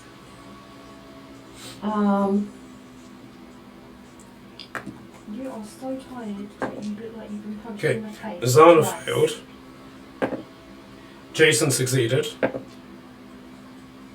His horse didn't. We didn't think to move George in the process. The wolf, so Fenris succeeded. The guys fighting didn't. And Ass did.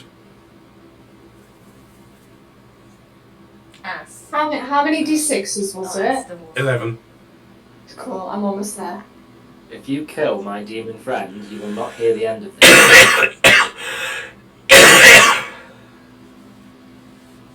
So is this something that's That's 49 points of damage. Was that Damn. in his head? Okay, so give me a sec.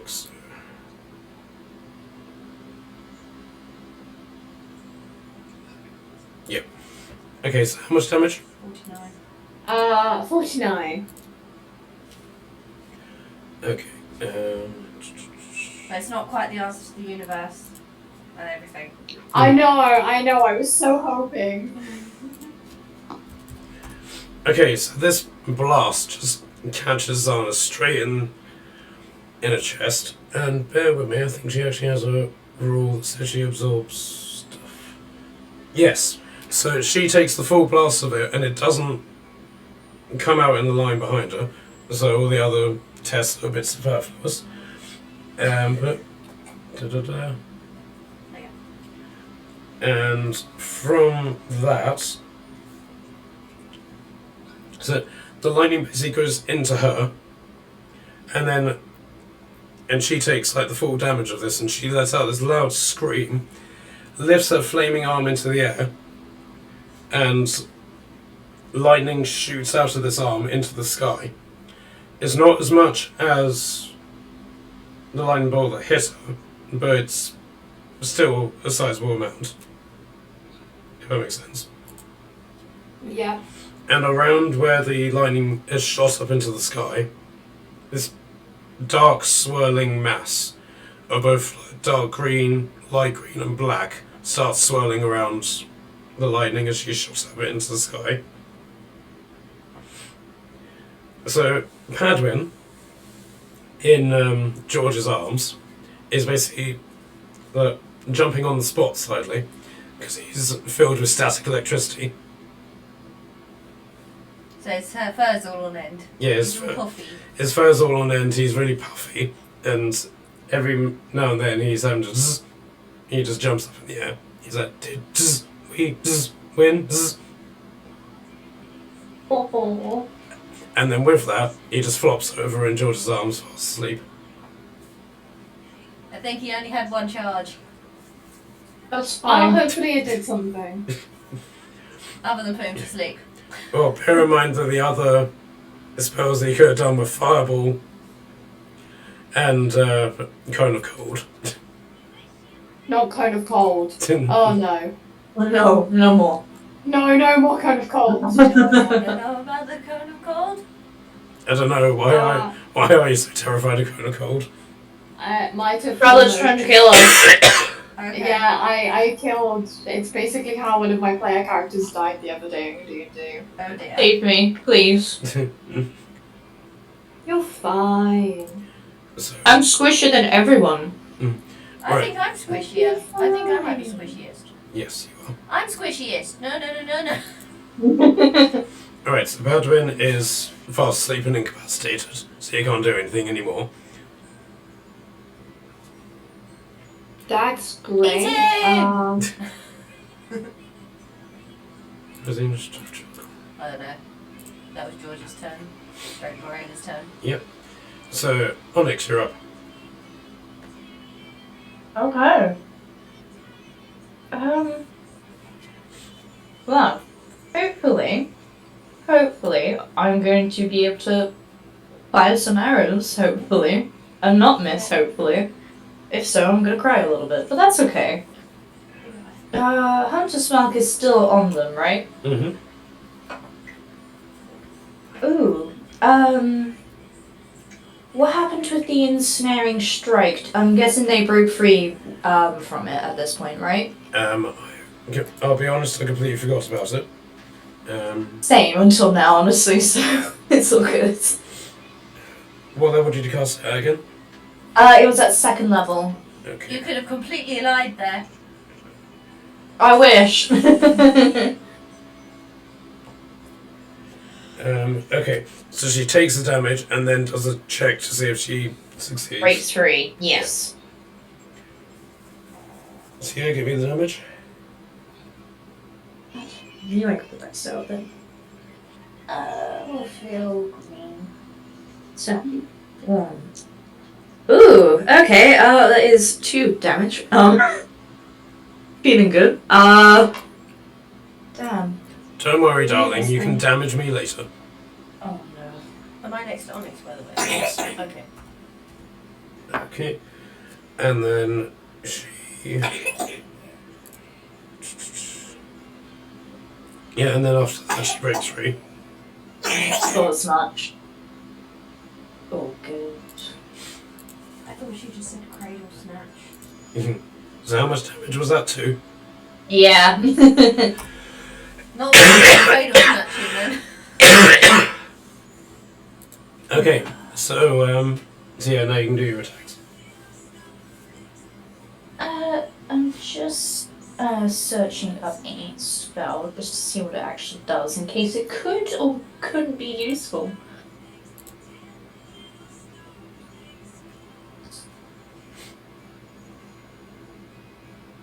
Maybe not. Let's not do that.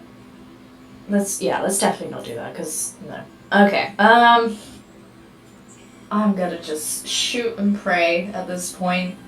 Hopefully. There it is. Okay. So, first one. Oh no.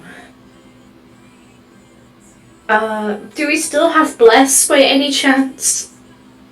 Yep, I think Ooh. so. There's hope. There's actual hope. Okay, so that's 16 plus a d4. Right? Yes. Is it an 18 to hit?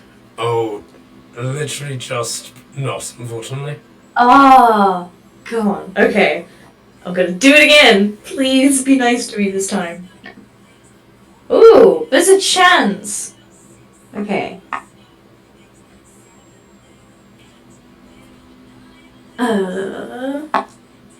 That is a 25 to hit finally. Yeah, it hits. Yeah. Okay, so 1d8. That's not the d8. That's the d8. That's the d8. The diamond one. 5 plus 3. So that's 8 damage from the bow normally. I think Hunter's Mark is still on. Yep. So that's another d6. 8. That is 3 extra damage from the Hunter's Mark. Okay, and then can you give me the magical damage from the fact that you're using a dragon bow? Yes, I made a note of the type. Cool. I think it's. Okay. I think we agreed on fire damage. Yes. That's an extra 2 fire damage. Okay. So your fire arrow strikes her right in her flaming arm.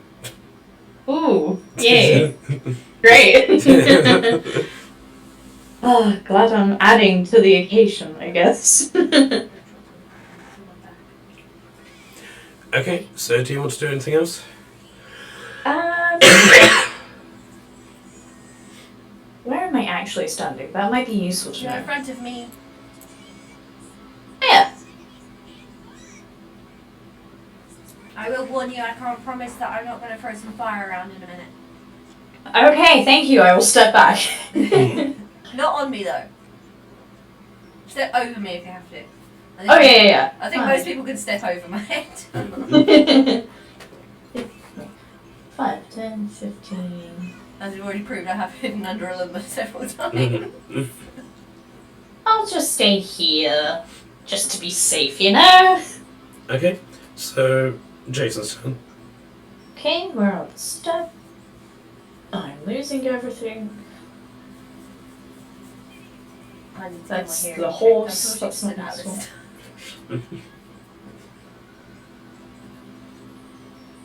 Alice. Okay, here we are. I'm gonna stick to the glaive because it went pretty successfully. So, plus 10 to hit. Ooh. That be a 22 to hit. Yep. A. And the attack was 10. That's 8 damage for the first swing. Sure. Well, I'm gonna stay safe and just try it again.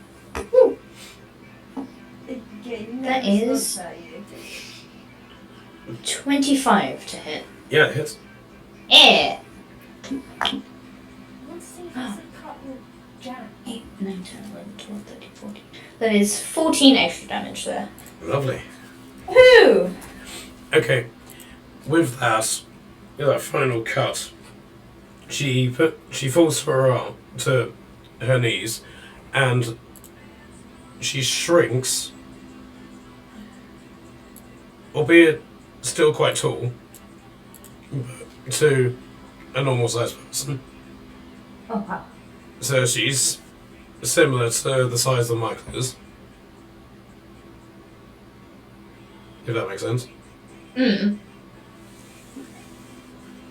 Her enlarge spell stopped working. Yeah, pretty much. Nice. Does that make her harder to hit then? Oh, no. Mechanically wise, no. Okay. So I'm just trying to get to grips with this. Right. Okay, so it's now the thug's turn. And assuming you're finished. Yeah. Okay. So this thug is going to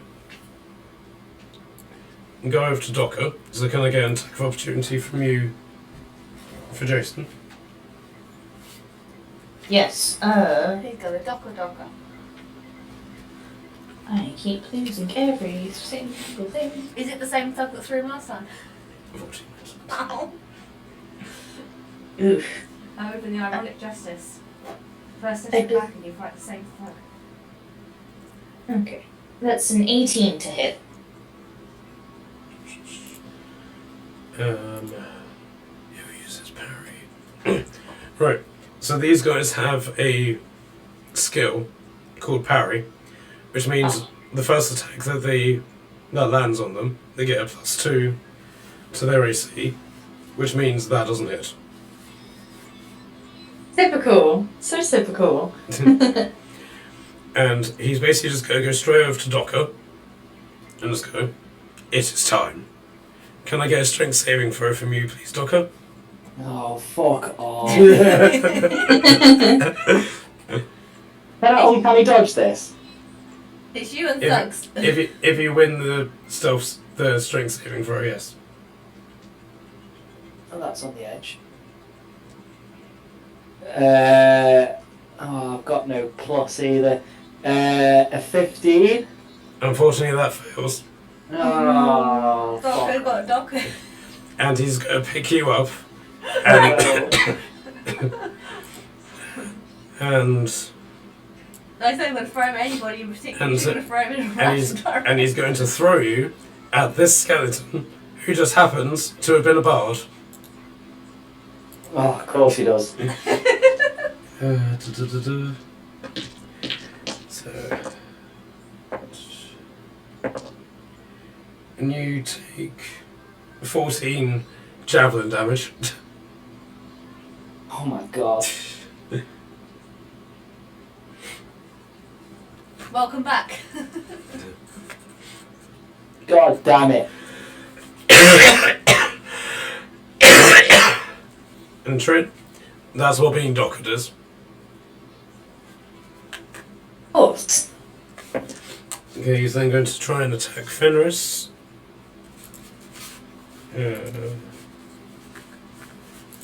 I'm losing everything, but that doesn't hit. Oh no, this is up. Okay. So the one who is attacking you, Marilla, can I also get Ace strength saving throw?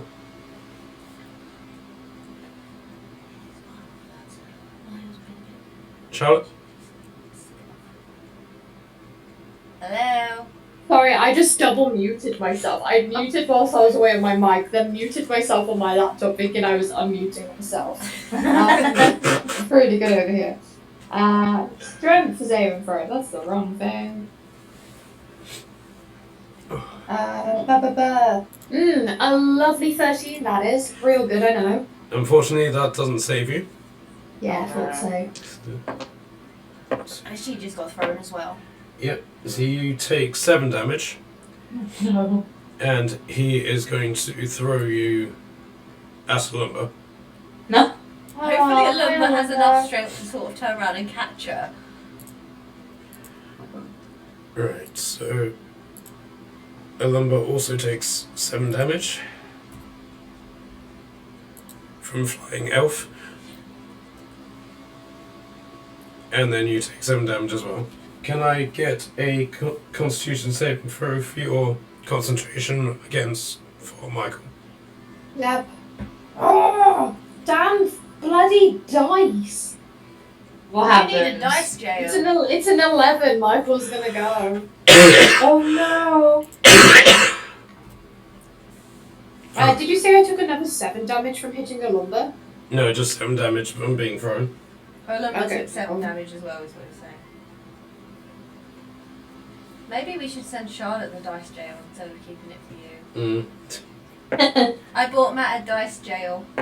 Yay. Like an actual D&D dice jail. It's still in That's its way. amazing. It was meant to be part of his advent calendar and it's still on its way. Oh. I bought him the D&D advent calendar from W.H. Smith's. Yo. Woo! I just got one full of little bottles of whiskey.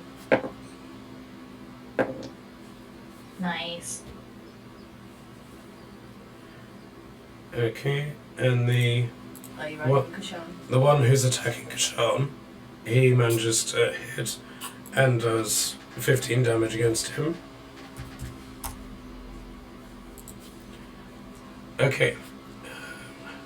Okay, so now it's Scott's turn. So Scott is going to break away from here.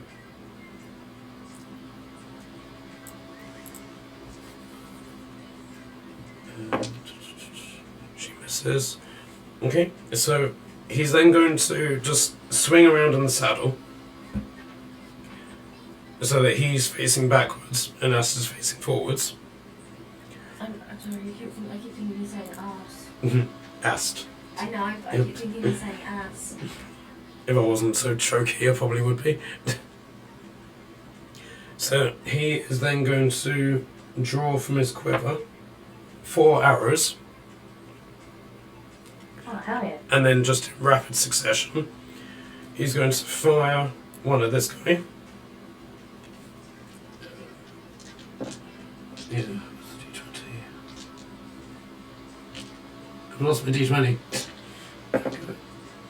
Hey, at least it's not I sitting at the camera going dice, dice, dice, dice, dice, dice, dice again this week. True. Okay, so that hits. With every single dice that you have in your bag. Yep.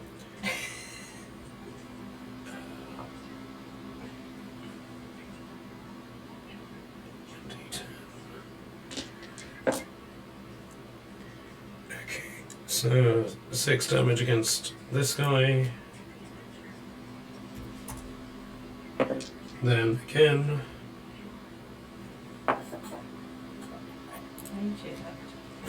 8 damage, so this guy is now dead.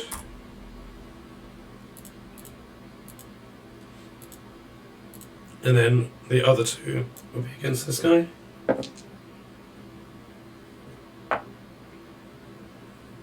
So 12 damage starts off with, and then 7 damage. Okay,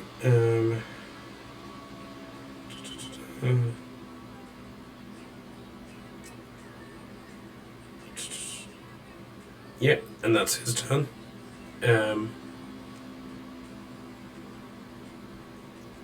So then, Docker, it's your turn.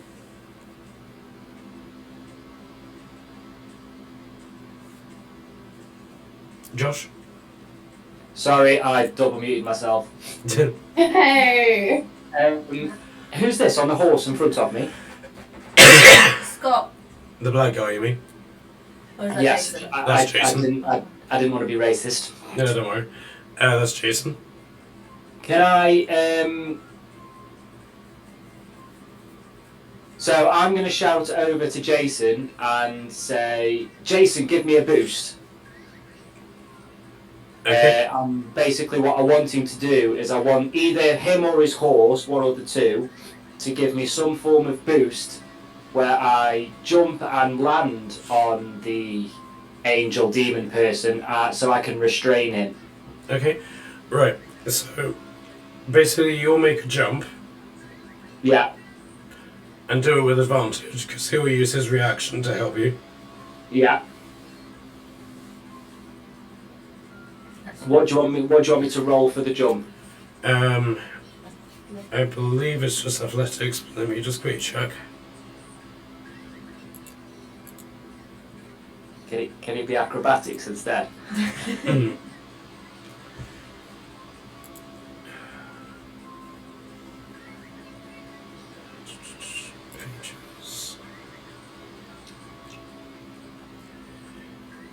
Yeah, I can't be asked to look this up, so yeah, just do acrobatics.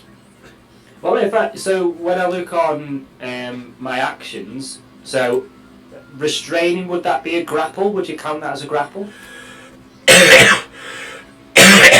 Yeah, so you basically get there, do a grapple check against each other, and you'll use your jump as your rogue action, whatever it's called. Yeah. So with grapple, I can make either a strength or an athletics check. No, an athletics or an acrobatics check, sorry. Yep. So basically, so yeah, first off, give me an acrobatics, see if you can get into the air.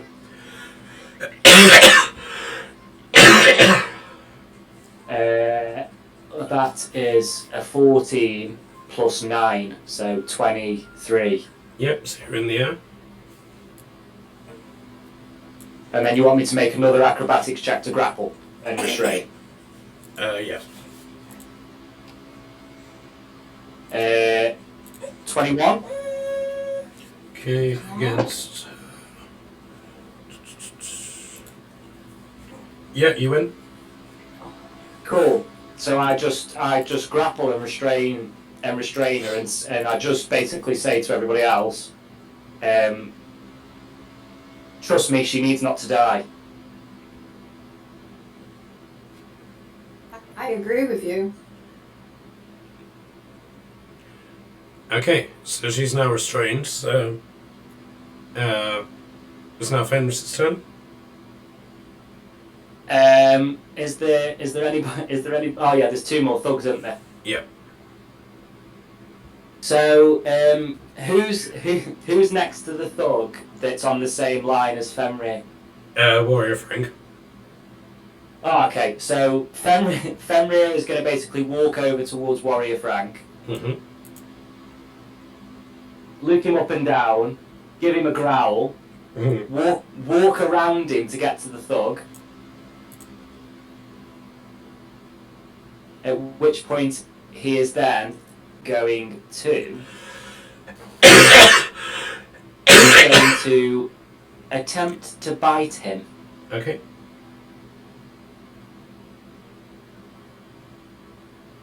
Oh, I so nearly got a natural 20 that I almost cried. That's a 14 plus 14, so 28. Yep, that hits. And then 4d6 plus 7. Well, even if you got all ones, I can tell you straight away he's dead. Well, okay, so I've just got 18, and then I was going to get Fenrir to swallow him. Okay. Well, he's dead, so he gets swallowed.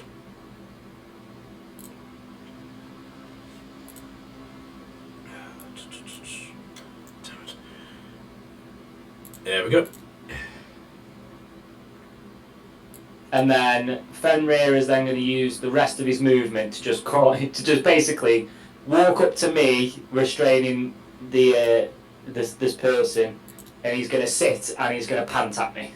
Okay. So he's going to forego all of his other moves. Yeah, that's all of his. That's all he's going to do. All right then. Right, so start of a new round. So, when you restrained her while she was shooting as lightning up into the sky from Padwin. Right. Okay. So, as you grabbed her, you're not entirely sure if it's because you grabbed her, or if it just naturally came to an end. But as you do, Yeah. the lightning stops. Right, okay. But the swirling in the sky carries on. And then, can I get perception checks from all of you, please? Of course. Yeah, Captain. That's exciting. I'm terrified personally, but sure, exciting to me. Off I had minus Oh my 1. god. I just got a natural 20. Nice! Oh my god, so did I! See everything. Hell yeah! I got a 16, which was a 21. Yeah! Yeah! I see stuff, guys. My eyes So so proud. Thank I you. see sounds. Well, Eyes, unfortunately, door is a door. Ilumba and Kashan don't, but Torden does. So, It'll make up for it, it's fine.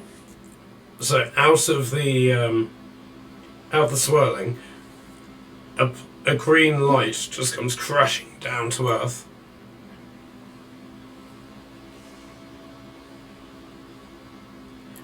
Okay, he looks a little bit different from the last time you saw him.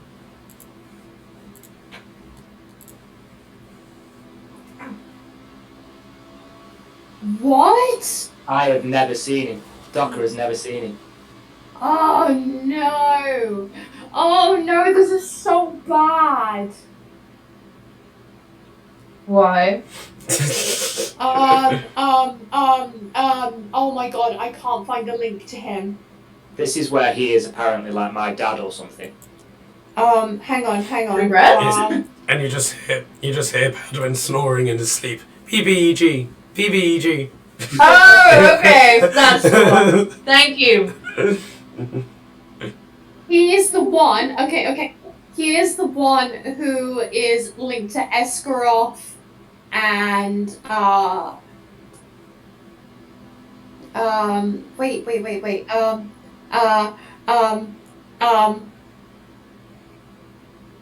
It was when we fought that guy. Mm-hmm. Really good. I know. I'm amazing. I know it's right now. Docker It was turns when we around and looks at him and goes, we were in the Glen Shire. We were in the Glen Shire.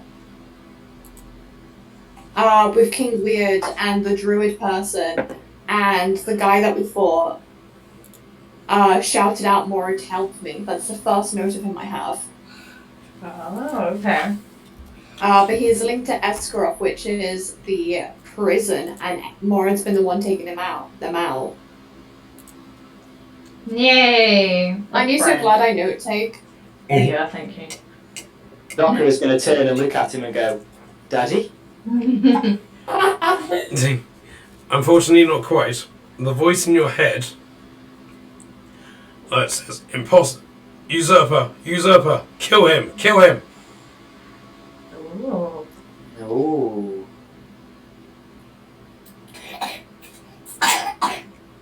Can I communicate that to the group? Oh, well, the group, I don't think, the group don't really know about the demon, do they, in my head?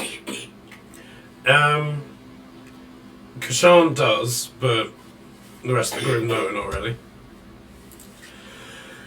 I don't even think I really explained it to Kashan or Tordrum. I don't think I really explained it. No, I don't think you did.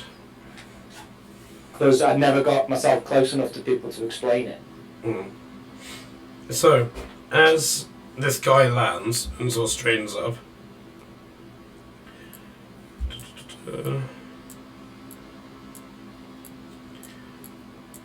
from the South Road, 4 completely normal-looking people just suddenly start walking up the road, and then they see this happening, and like, oh god!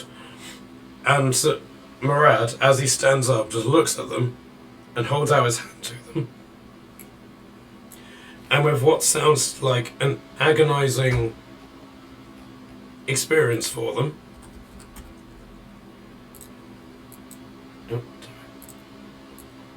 each one of them transforms. Oh my god, that's how they're being made. Oh my god, that's how they're being made. Oh. Oh god, we're doomed. Ah, we're fine. He just made more snail. What are these guys called? Please, can I change their name from Snail Guy? I'm just calling them enhanced thugs. Enhanced It's thugs. Snail Guys has a much better ring to it. I'll give it a snail guy. I'm sure they can just walk it off, you know? A little walk in fresh air won't hurt. So Scott is then just going to turn to Jason. He's going to point at Murad with his sword, and then to the newcomers, he's going to go, meat, while pointing at Murad, and then he points to the thugs, or potatoes. And Jason just like looks at him really irritably and is like, I hate you so much. Oh, no. Okay, so with that new round, Murad got 25 on his initiative. Oh. God. So he is going to immediately go straight for Scott, Oh. who he seems to recognise as some sort of threat to him. Oh no.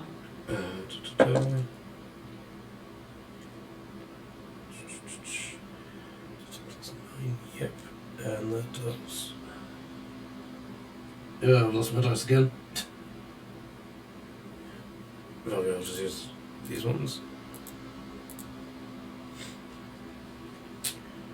Okay.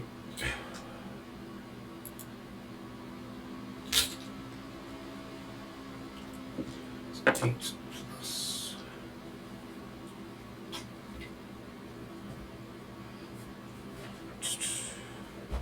Yeah, this is so complicated. Give me a sec. Okay, so that is 10 plus. Okay, and that is going to do. Oh, don't post it off. This is me being very unprepared. Give me a sec. Good.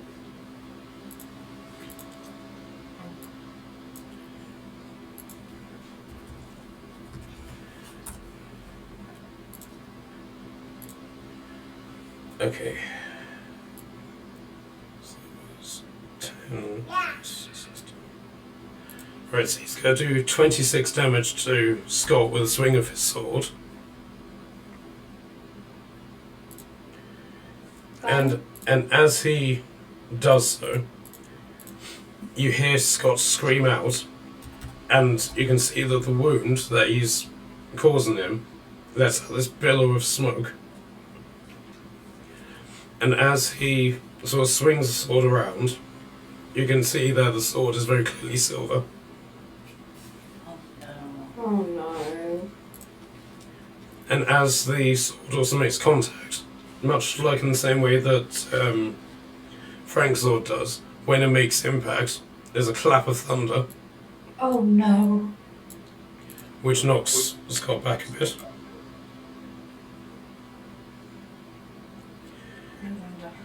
But Murad is then going to suddenly blip out of existence and reappear over here. Oh. Please tell me it's my turn. So, not quite yet. Yeah. So, that's his turn done. Warrior Frank, not having been given any new instructions, is just going to stand there. Oh. Kashan is going to continue attacking the guy in front of him.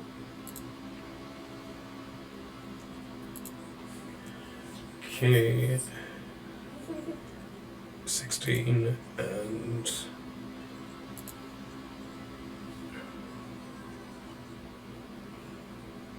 Okay, so he's going to do 30 damage to his attacks.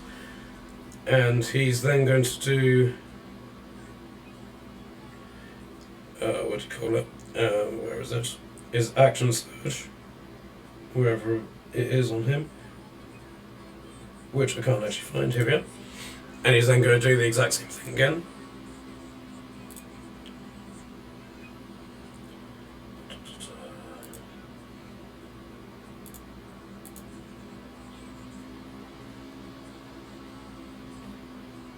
Okay, and with that first attack, he is going to successfully kill this guy. And he's then going to rush at Murad. and try an attack on him, but unfortunately missed. Is Morad the big bad, or is he just a boss of this area? No, big bad of the campaign. Okay. So chances are we're not going to successfully kill him. Okay, so that's Kashan's turn. Alumba, having run out of rage, is now going to go into a rage again, I'm so angry because I'm not angry. and is also going to attack Murad with his Warhammer. And missed again. As he sort of swings his hammer at Murad, he kind of like phases through him, if that makes sense. Oh no. He doesn't exist in our plane of existence. And it just doesn't make any contact whatsoever. Okay, so Zhana is going to try and attempt to throw off Docker. So can I get an acrobatics check for you, please? Of course. You need to beat 26. 26. Yeah. Good luck. I think I got 26 myself. I got a 17 plus 9. What's your dex save? Oh, we've got to do a dex save. No, sorry, your dex modifier, rather. My dex modifier is +3. My dex save is +6. Okay. Unfortunately, she succeeds in that. So she's able to push you off. Damn. And she's going to fly up into the air and go over here. So you get an attack of opportunity if you want it. Yes. I'll use my crossbow and I'll shoot her in the wing. Okay. Because I don't want to kill it, I just want to stop it. Why is everyone obsessed with not killing her? She's killing everybody else. She's savable, possibly. Oh. So I can't eat her then. A 19.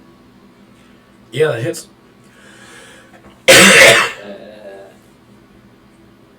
And then I just got a 4 plus 3, so 7 damage. Alright. Okay, she is still alive, but is basically just lying on the floor in that general hurt state. Cool, that's what I wanted. I didn't want it to die. Mm. Nice. Okay, and she is then going to summon some magic into her hands and is going to attempt to heal herself.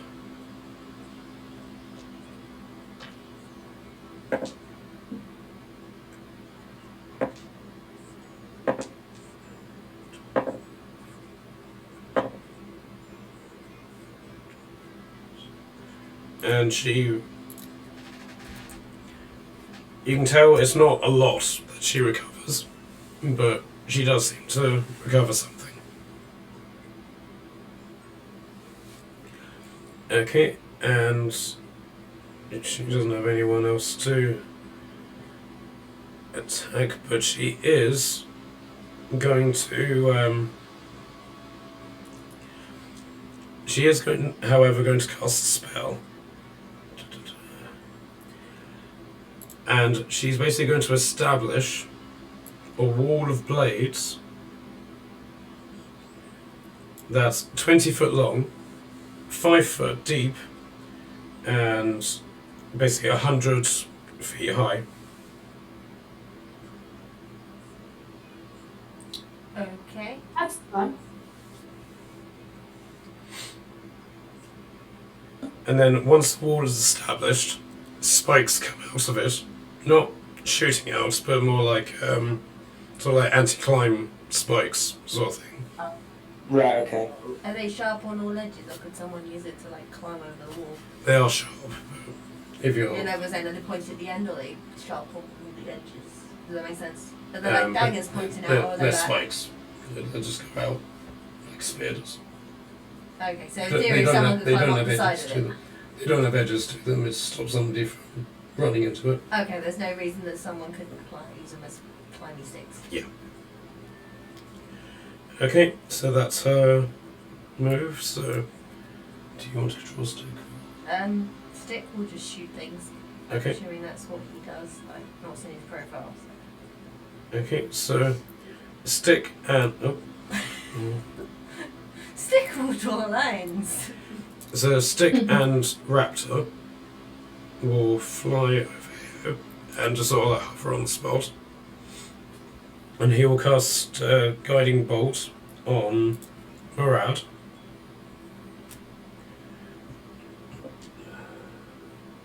So 24. Okay, which only just seems to hit. He seems to sort of struggle to sort of establish a lock on this spell, as it were. And with that, he does 23 damage to him.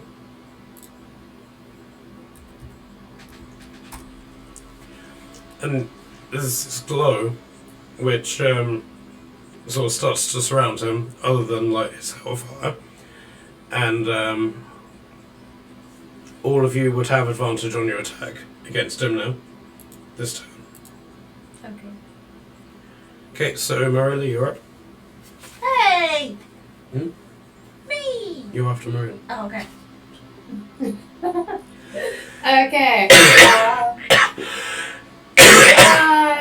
Okay then. Oh God, is what I'm currently thinking. Oh goody gracious.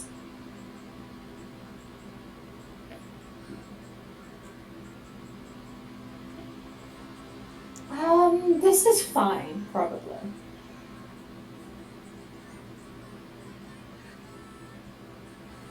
I am gonna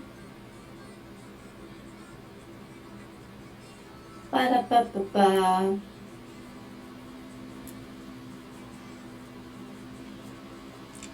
Oh, I did not mean to roll something. My apologies. I mean, you can cast Moonbeam at him if you want.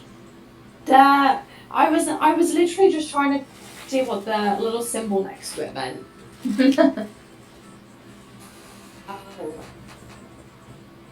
Because I know the like one with the Reaper is necrotic. Mm. The little kind of like sparky bit next to spells, is that radiant damage? I think so. Give me a sec. Let me just double check.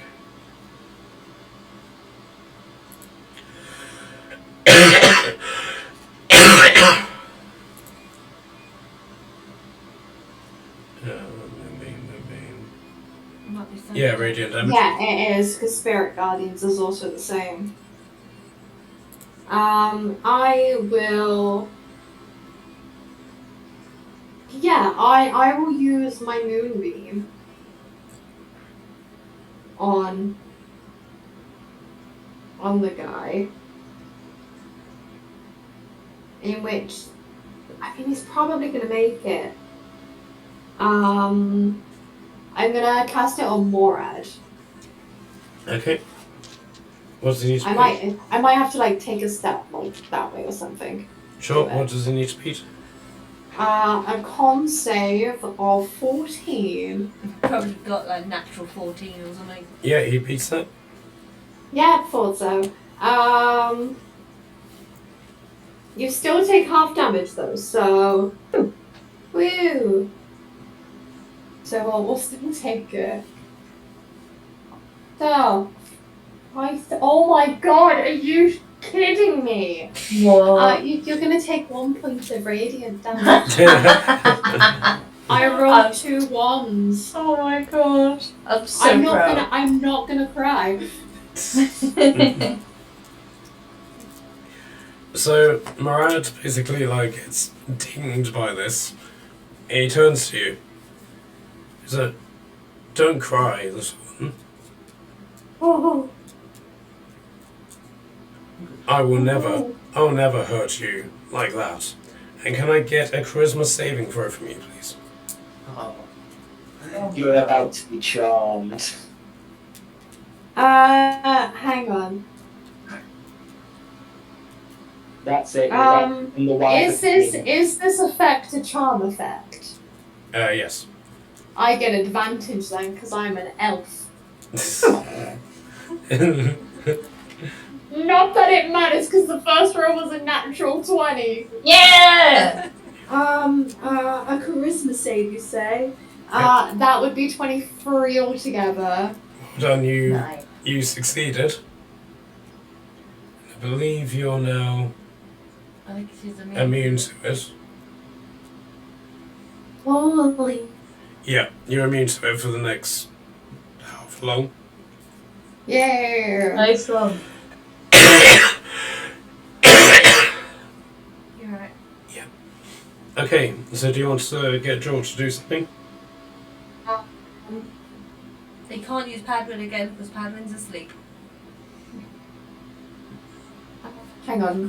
What's not Padman. God, wrong character. George. There you are. You should- Why don't you have stealth, George? Give me a minute, I just need to find the bottle opener. So it's my fault. He used to have one of his keys, but on his desk, and it's gone. Yeah, Oh, okay. He broke his bottle opener. Oh. Oh no. How do you break a bottle opener?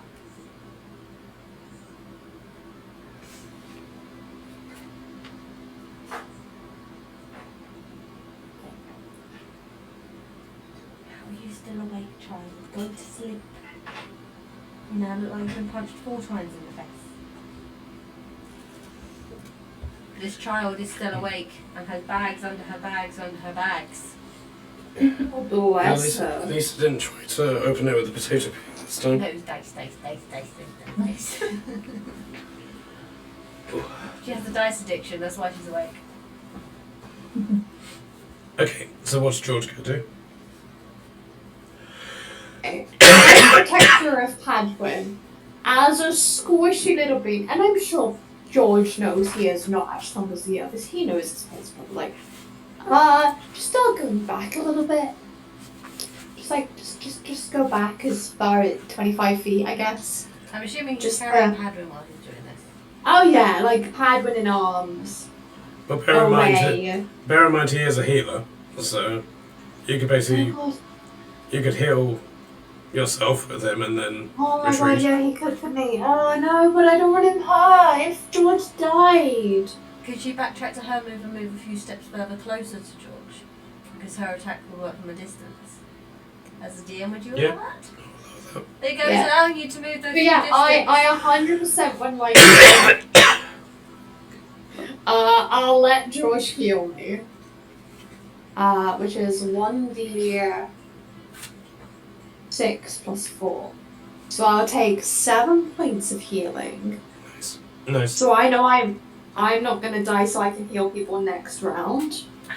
No one die between this round, please. Bet. I can't promise anything.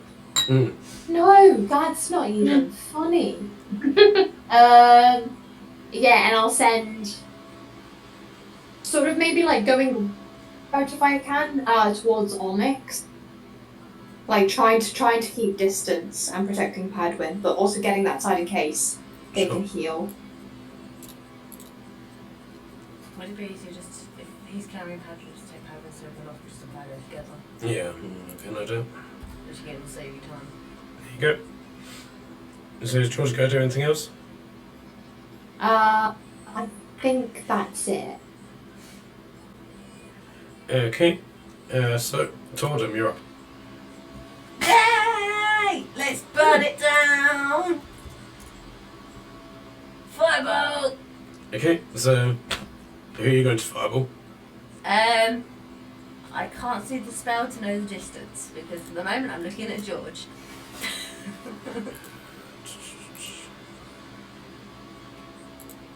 Normal fireball. Ooh, what's the distance on it first? 150 feet.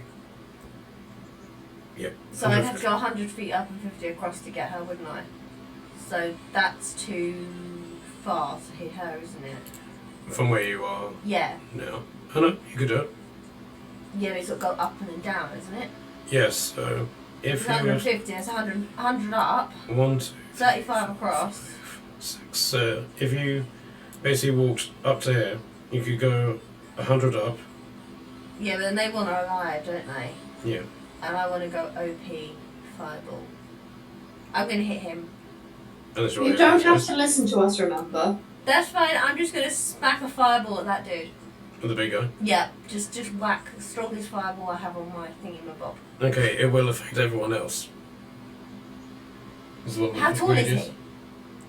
And is he flying? 12 foot and on foot. And on the ground, doesn't it? So, nobody there is 12 foot. Alumba and Kashan are 6 foot. Yeah. So I want to hit 10 foot in the air in his face. Okay. Because I'm assuming he's got a 2 foot face. Sure. So 10 foot in the face. You might want to go a little bit higher just so you don't get the horses. Fine, 11 foot. Sure. I didn't know they were on horses, I assumed they were on foot. Well, these guys are on horses. Fine, I'm going 11 feet, hitting him in the face. Alright. Yeah. With OP, strongest level fireball I have, please. Alright, 1 sec. 1, 2, 3, 4, 5, 6, 7, 8. 1, 2, 3, 4, 5, 6, 7, 8. Remember, this is 11 feet in the air, guys, so... And now you can't move your square. Yep. Here we go. So, how do you want to... I want him to be basically the pure focus of it. He is getting 100% of that fireball in his face. Okay. Right. And max level 1, yeah? Yeah, I want highest level I can cast it at. Okay, so that's 9d6. Yep. You'll need to do Which he'll probably beat because my thingy's shit. 16.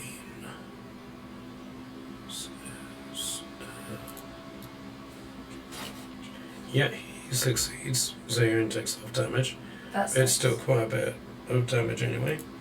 So that's 9d6 for 36 damage, so he takes 18 damage. So how many dice did you have to throw? You only took 18 damage, guys. Oh wow. So yeah, Nice. this fireball flies through the sky and explodes, Oh, gosh. and it catches him, nobody else but him. As he sort of straightens up from this, you can see that he's got a cut on his cheek from I would hit him with 4 meteorites. a burn on his. Okay, sure. his... 4 meteorites out of my 10 that are left. Okay, so let me just mark a few more. Okay, so it's 2 each, so that's 8d6.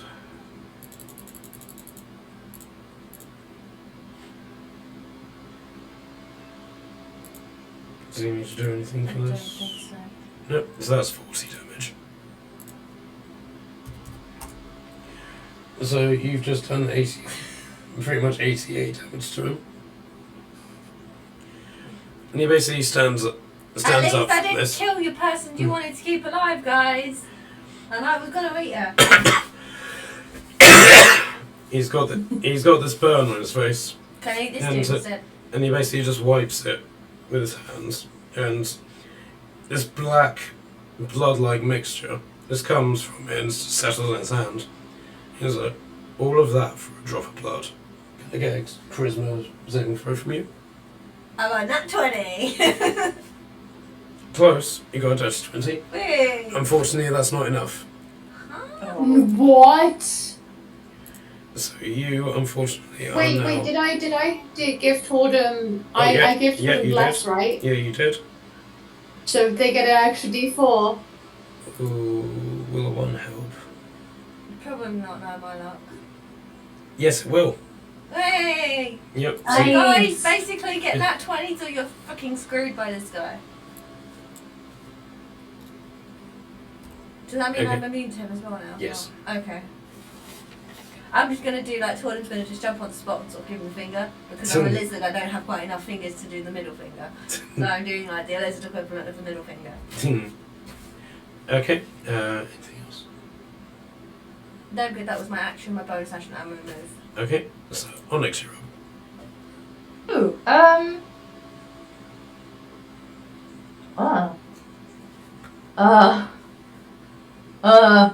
you know, I actually have something I'm gonna do. I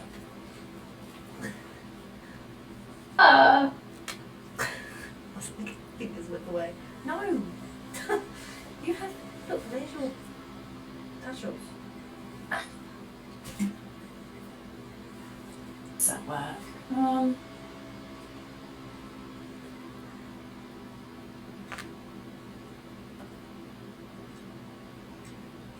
Screw it.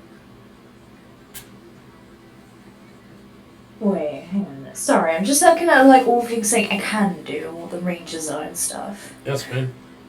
Can I just say, I've just noticed something. We have the bad grace down the bottom, and none of us has thought to do anything about them. Oh, I'm gonna reach that. There's a 100-foot wall in front of her, so you have to account for 100 feet upwards as well. Not unless it's dimension door. Oh, okay. Thank you though. He's down the bottom of the map if you haven't noticed. Oh yeah. I just kind of noticed it and went, oh yeah, we kind of forgot about those dudes. Yeah. Would your tactic, your dimension door, be able to take you past this log? Yeah, it's 500-foot range, so I could go all the way around. Okay. Because if you are behind the log, from in relation to where they are, you will get 3/4 cover. Ooh. Thank you. That's enough tinking. I've had so much tinking. Yeah, I'm feeling brave apparently today. And it's about time I actually used it, not in a dream sequence, so. I'm going to use Dimension Door. Thanks to my fancy cloak that I have. And I'm going to go here. Yeah. Okay. I'll Right. take my action. Let me just confirm the numbers. 5e cover. Right, so you get a +5 to your AC and dexterity saving throws while you're behind that tree. Ooh, okay. Plus 5. Let's see. Was it dexterity saving throws? AC and dexterity saving throws. Nice, thank you. Awesome. Okay. Cool. So that's one of your actions. Yes. Does that mean I can still do like one attack, or is that Yep. not how it works? Just to familiarize. Technically speaking, you shouldn't, but I allow you to do as many actions as you have attacks. Okay, are you absolutely sure? Because I don't mind abiding by the rules and all that. No, I don't particularly like that rule, hence why I don't follow it. So, yes, you get another attack. Thank you. Okay, here's hoping. Here's hoping. So, okay. Oh god, that's not gonna be good, is it? So that's 18. Bless is still around, right? Yep. That should still be on. Oh, hey. Pyramid. Oof. That is an unnatural 20 to Yep. shoot at her. Yep, that hits. Wait, I don't want to incapacitate her. Oh dear. I'm sure it's fine. Wait. Oh. Sure, probably. You can sort of opt to do a non-lethal hit, if that makes sense. If So that's feasible, absolutely. I'd love to do that, just so then she's not going anywhere and definitely not dead. So basically what you'll do is very deliberately shoot her in her leg. Yes. Okay. Fabulous, thank you. Ah, okay. Where are the stats of this thing again? It's a D8. Where should I put that? There it is, I'm looking right at it. So, lap. Oof, okay. So that's 11 just standard damage from the bow. Well, you're using your dragon bow, so that will be magical. Yeah. So that's 11 damage from the bow, and then can I have the bow damage, please? Yes. That is 3. Alright. Is Hunter's Mark still around, or is it not needed? Hunter's Mark is still active, yes. Nice, then that's another 1d6. That's another 3 on top, then. Okay. She's pretty much looking as battered as she was before she did her healing on herself. A little bit bad. Okay, is there anything else you'd like to do? Is it possible to, like, properly fully duck under the log? Like, behind it even, not under it? Totally fine if not, I was just wondering. You can crouch Yeah. by taking up half of your movement, but you'll just have full cover, you won't be hiding. You'll just be in cover. Thank you. Yeah, I'll still do that, just in case. Okay, so you're crouched and have full cover. So let me just get the numbers up again.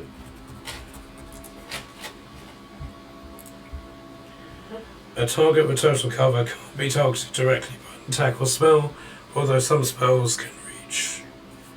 Okay, you can't be attacked by anybody on that side of the log. Okay. However, if a certain lizard was to lob a fireball in that general direction, it will still affect you. That's fine. I can respect that. I'm feeling pretty healthy so far, so I can take it. Okay. My fireballs won't be quite that powerful anymore. I'm kind of out of those level spell slots. That's fine. No worries. Okay, do you want Jason to do anything? I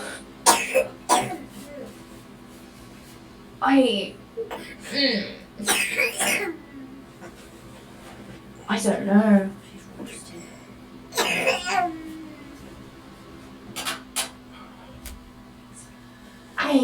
Let me have a look at this stuff again.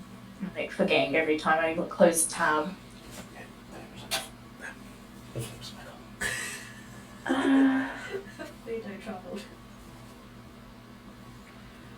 While they're doing that, I'm just going to guess water. No worries. My big water I can't find mine for some reason.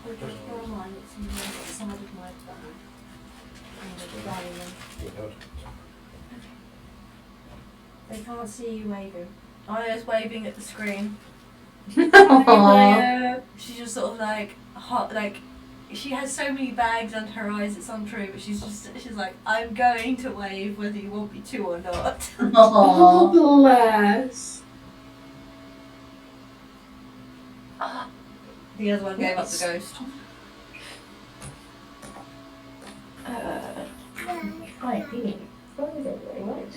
Sounds like a okay spell, right? Please? Matt's going to get a drink if anybody wants to go grab one. That's fair. I'm thinking that at the end of this round I might drop out because I am tired. Yeah, they said tired. Do you know that word? Nope. Okay. We don't know that word apparently. 15. Oh, that is not plausible in the slightest. Or is it? Matt's not here, so quickly roll dice. Roll dice and check. I don't know if it is. I'm trying to figure out a 15-foot cone from where Jason is if he like shuffled so he was here. Or like here. And would only get the big guy here without affecting literally everyone surrounding him. Directly between the two. So that's Docker and I'm assuming that's Fenris. Yeah. I haven't heard from Docker in a while. Have we done I that? am here. Okay. Okay. I think if you went directly between the two, it wouldn't affect them. Yeah, because the 15-foot cone, they start with like a 5-foot square and then it's a square and branches it out. goes wider. So technically he's at the 10-foot point, so it wouldn't even hit Olumba and Kashan. Oh, that's and it good. doesn't go far enough back to hit Narela and I forgot the horse's name. Baldwin. Okay.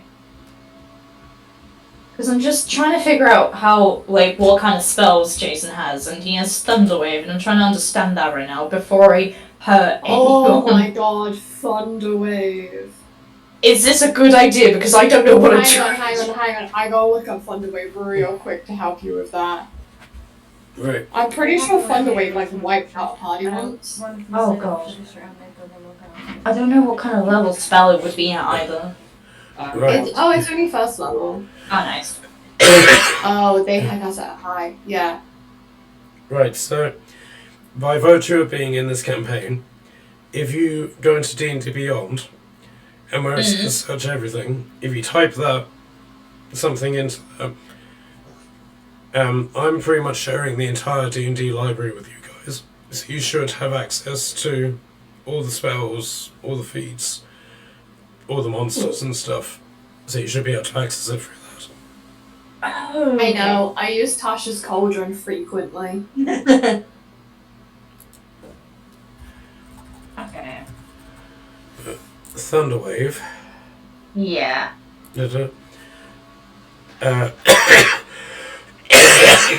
So each creature within a 15-foot cube must make a Constitution saving throw. On a failed save, a creature takes 2d8 thunder damage and is pushed 10 feet away. On success, they take half damage and isn't pushed. In addition, objects in the area are also pushed 10 feet away from you, and the spell emits a thunderous boom audible up to 300 feet. Oh.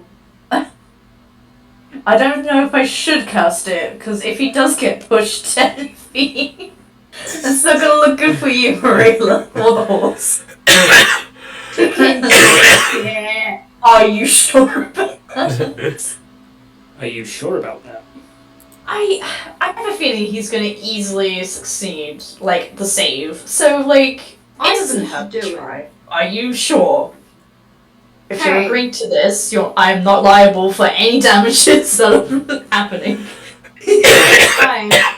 I have the death letter written anyway. Oh my god! Alright, it's on your head then. Cool. Okay, so Jason is hopefully gonna, like, shuffle the horse, like, slightly to the right so it's more, like, in this little area. Thank you. Is it possible for him to shuffle to this little square on the horse? Yeah, so you're Thank just you. sort of leaning on the other side of it. Fabulous. And I'm gonna get him to cast Thunderwave. Okay.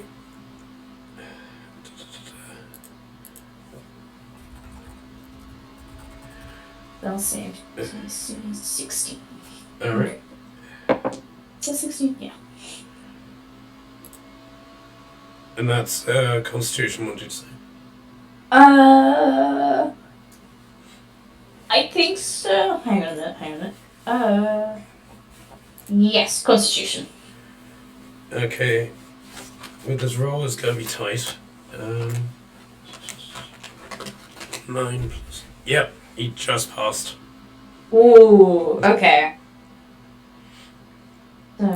He doesn't get pushed back, which is great. I thought that would be good. Does he just take it half then? Yeah. I would assume. Cool. That's 7 plus... So that's 9 thunder damage. Halved. Okay, Yes. so 5 damage. Nice.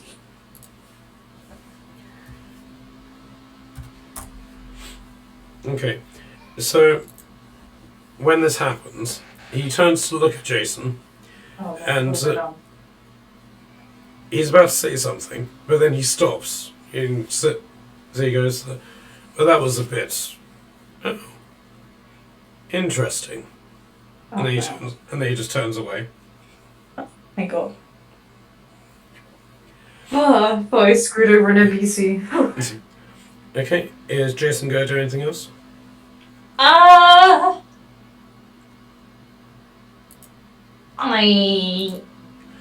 don't think so. He gets 2 attacks. Oh, yes. And he can reach them. Yeah, he'll swing with the glaive then, if that's feasible. Yep. Oh god, that's not gonna. Well, that's just a no, I think. Well, it's Yep. plus 10. Does a 14 hit? No, but he does have his superiority dice if you want to use them. Oh. I should read those. So basically, he has 5 d10s. Okay. You can use one.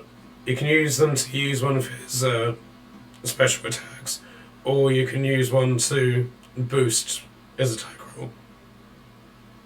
Ooh.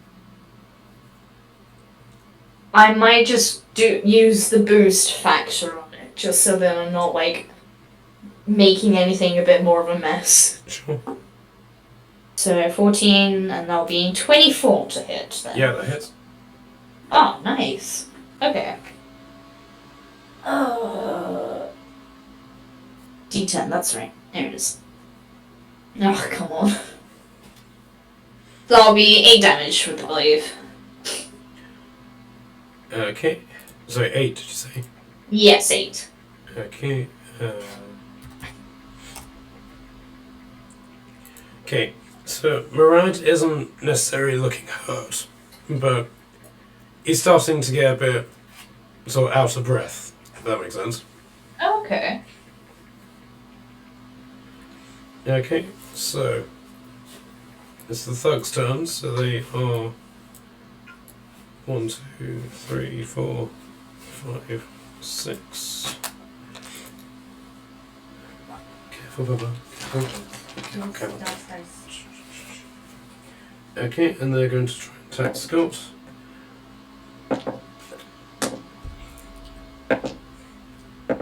Oh no. Okay, so 4 out of the 6 attacks from the 2 that are linked next to him hit. So Scott lets out these grunts as these swords like stab and slash him. But after a minute he straightens up, and you can see all of the tears in his armour aren't bleeding. That's good. And he's still got his bow in his hand, and one of his arms is at an odd angle, and he stretches it out. You hear this horrible crunching noise as he breaks it back into place.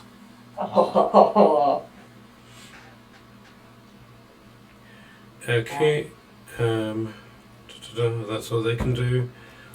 Okay, so with that, Scott is going to dismount and basically just give Ass like a healthy slap on her back and send her off this way.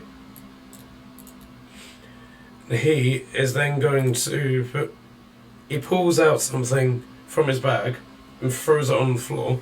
No, that's nice. And he suddenly disappears in this sort of puff of pure white smoke. And you just hear the sounds of swords impacting against armour. Take 60, 10.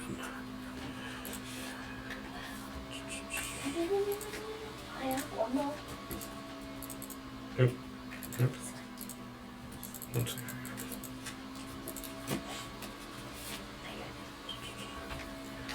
3. So you hear this, and he just comes out skidding on this side, and all 4 of these guys look like they've just taken a sword to the face. And once again, I've forgotten to put the health bars on. Give me a sec.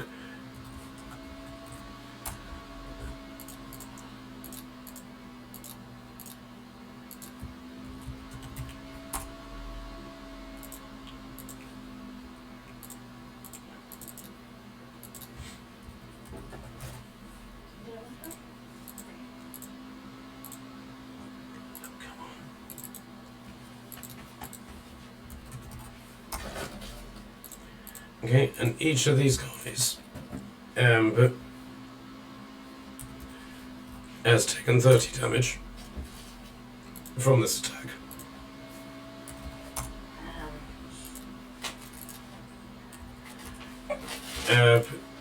If anyone's interested, you can do an Arcana check to figure out what he did. Yep, I'll go for Arcana. I'm gonna pass because my Arcana did not go good last time. That's a 16 for me. I can't help it, I really have way.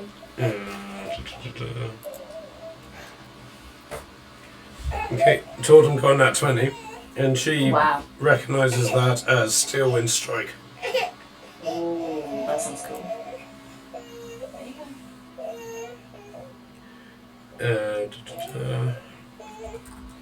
Steel Wind Strike.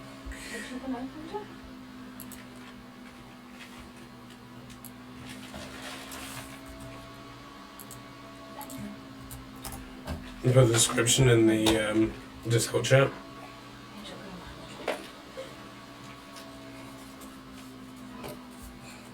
What's this? Hiya. That's awesome. Wow. Okay.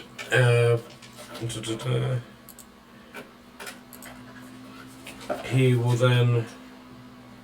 Nice. My eyes are on her. Yeah, come on. He'll then 1, 2, 3, 4, 5, 6. Come and join you over here. Oh, hey. Okay, so Docker, you're up.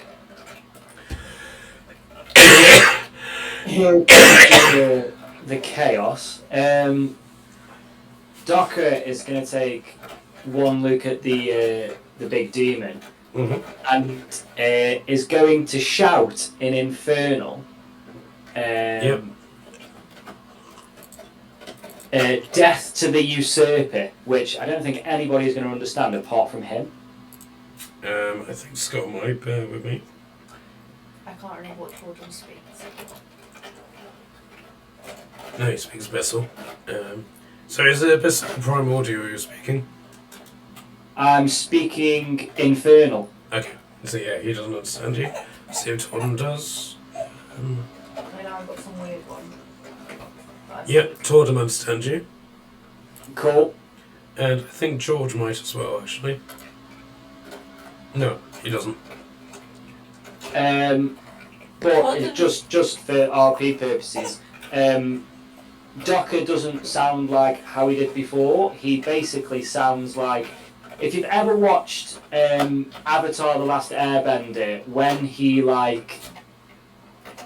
he taps into like his past lives and he's I can't remember what it's called. When he goes into the Avatar state and he speaks, and it sounds like there's like 1,000 voices in one. Yeah, That's how he sounds right now.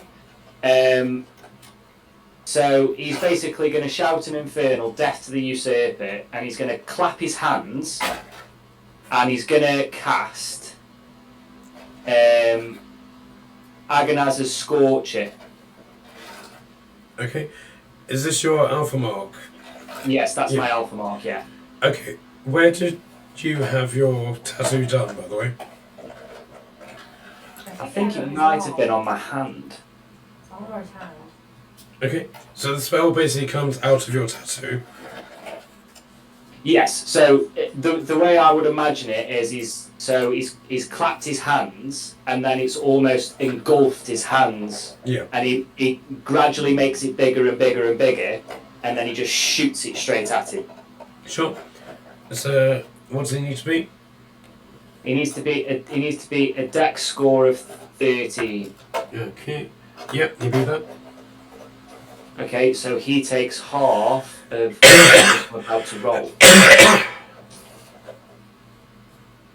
Which is not that one, it's this one. 2, 3, 5, 8, 11. So he takes half of 11 damage, which is what, like 5.5? 6. 6. Yeah. So he takes that, and then I will bonus action True Strike, Mm-hmm. and I'll point my finger at him, and again in Infernal, he's just going to say you are going to die. Okay, so he's then going to turn to look at you, and he's like, and then says back in Infernal, "Is that any way to speak amongst friends? Can I get a charisma saving throw from you, please?" Of course. While he's doing that, Kator would be like, why is the guy a usurper? What's usurper? What's usurper mean? That's a dirty 20. Okay. I hope somebody answers me in telling me what it means. Did you apply bless to that as well? Did I reply to him?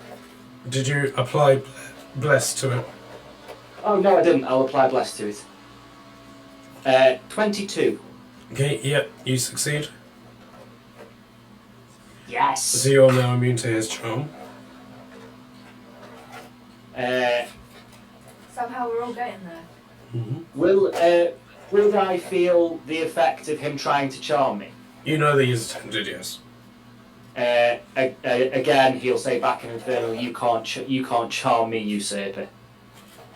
What does this word mean? And Dawn just like scratching her head.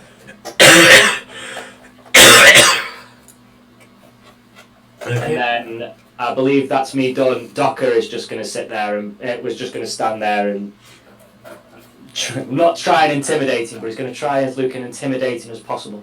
Okay. So now if you're direct Fenris. Yep, so Fenris is going to see that I'm very angry. And he's going to run over to him. And where's his character sheet gone? There it is.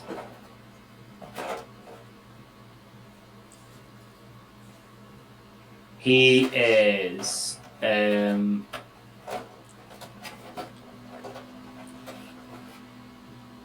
he's going to do Frightful Presence. Mm-hmm. So he needs to succeed at DC 15 Wisdom saving throw, please. Very Murad.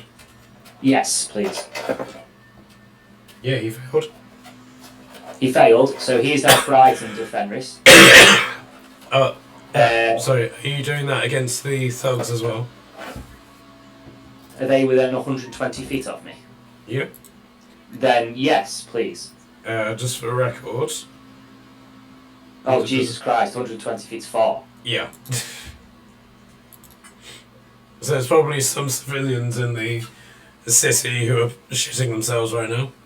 I'm so scared, I don't know why. Okay. Failed. So all four of them and the demon are frightened of Fenris. Yep. And then Fenris gets 4 attacks. So he's going to do 2 claws. Yep. I'll roll them now. The first one is a 31 to hit. Yep. The second one is a 32 to hit. Yep. Both of those hit. Just. The first one will do 4, 8, 11, 12. 12 plus 7 is 19. Is he resistant to necrotic damage? No. No, cool. So the first one does 29 damage total. Yep. The second one does 11, 12, 13 plus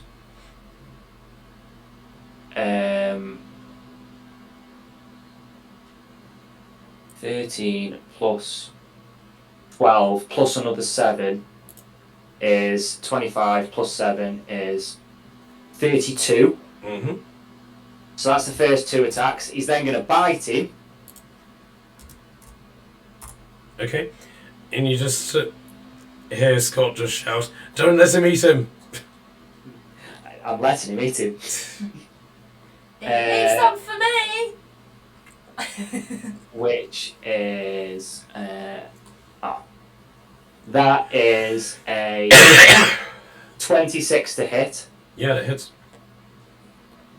So from that, again, he'll pay 4, 8, 11, 12 plus 7 is 19 plus 19 plus 7 is 26 damage. Mm-hmm.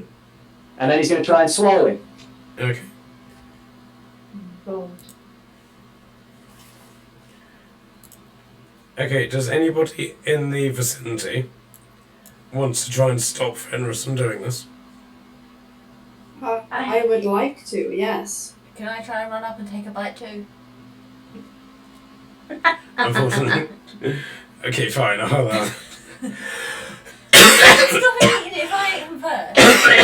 If I eat him before Fenris, then technically Fenris doesn't eat him. Okay, I mean, you got a point.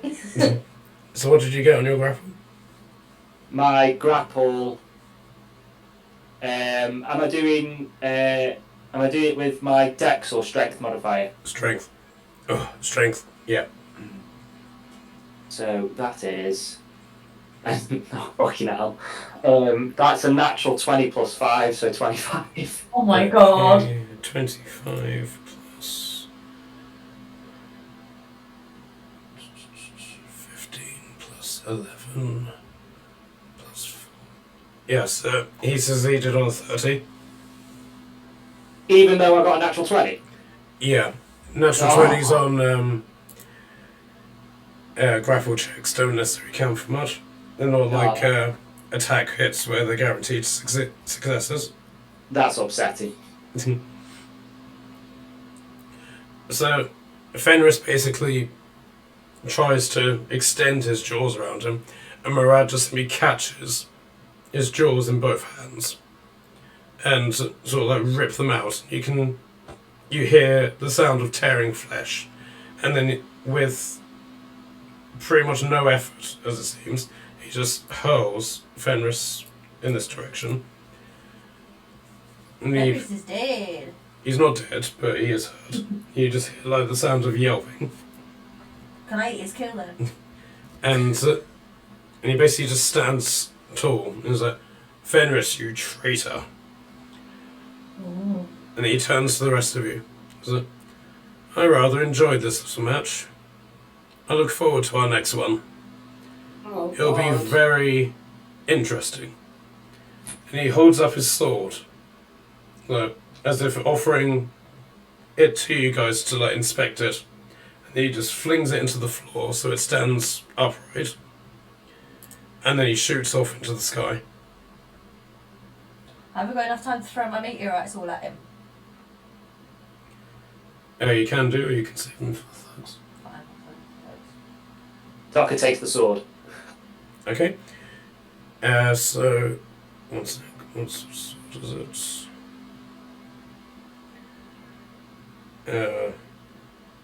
So if you want to add a longsword to your inventory, and then I'll tweak it to represent his sword in between this session and next. Just a normal longsword. Yeah.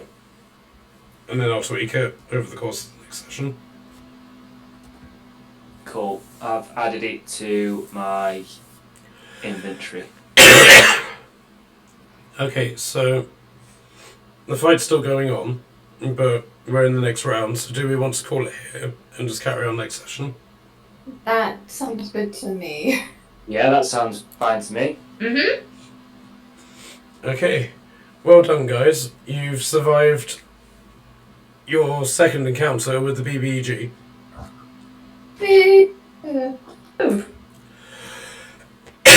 We survived!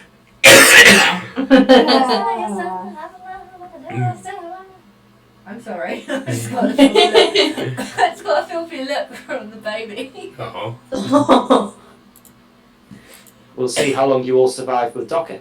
Hey, I can't wait because Docker- I have Docker some got early so- notes. At least everyone knows what a docker is now. Yeah, that's very Yeah. true. Yeah. Like, I have some early notes of me being like, I'm gonna make Docker my best friend. I wish you would. Oh, like, don't.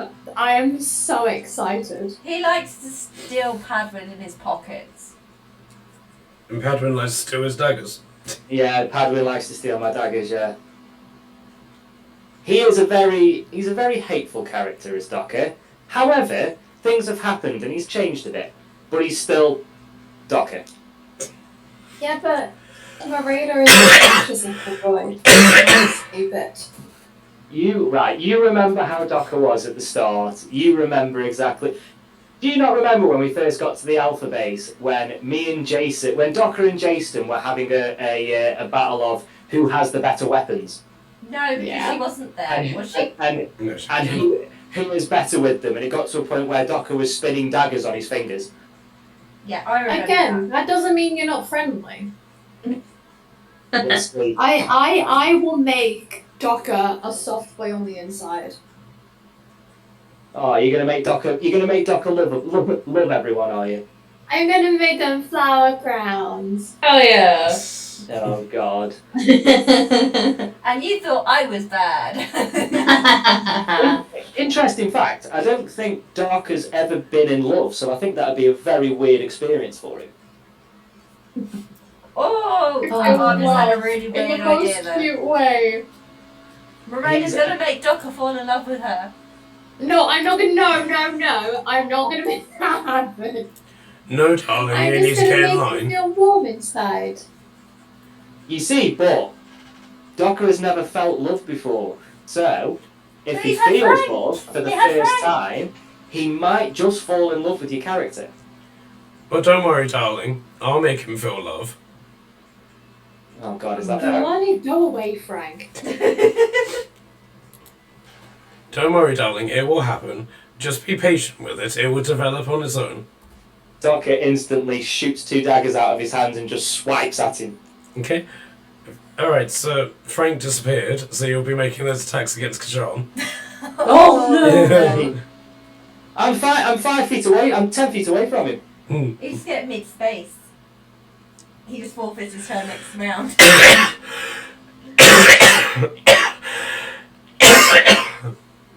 Yeah, he's a very hateful character, but things have changed. Not much in terms of him personally, but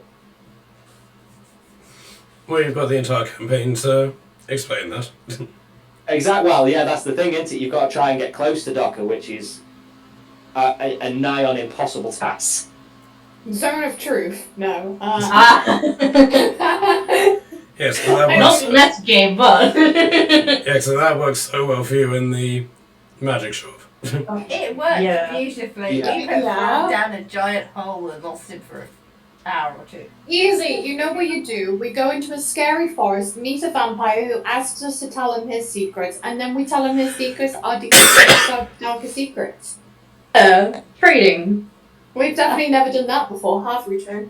No, not at all. Oh, and then you definitely didn't die in the next session. Yeah, so I didn't even utter a single secret. I let everyone else do it for me. Yeah, I literally said fuck all.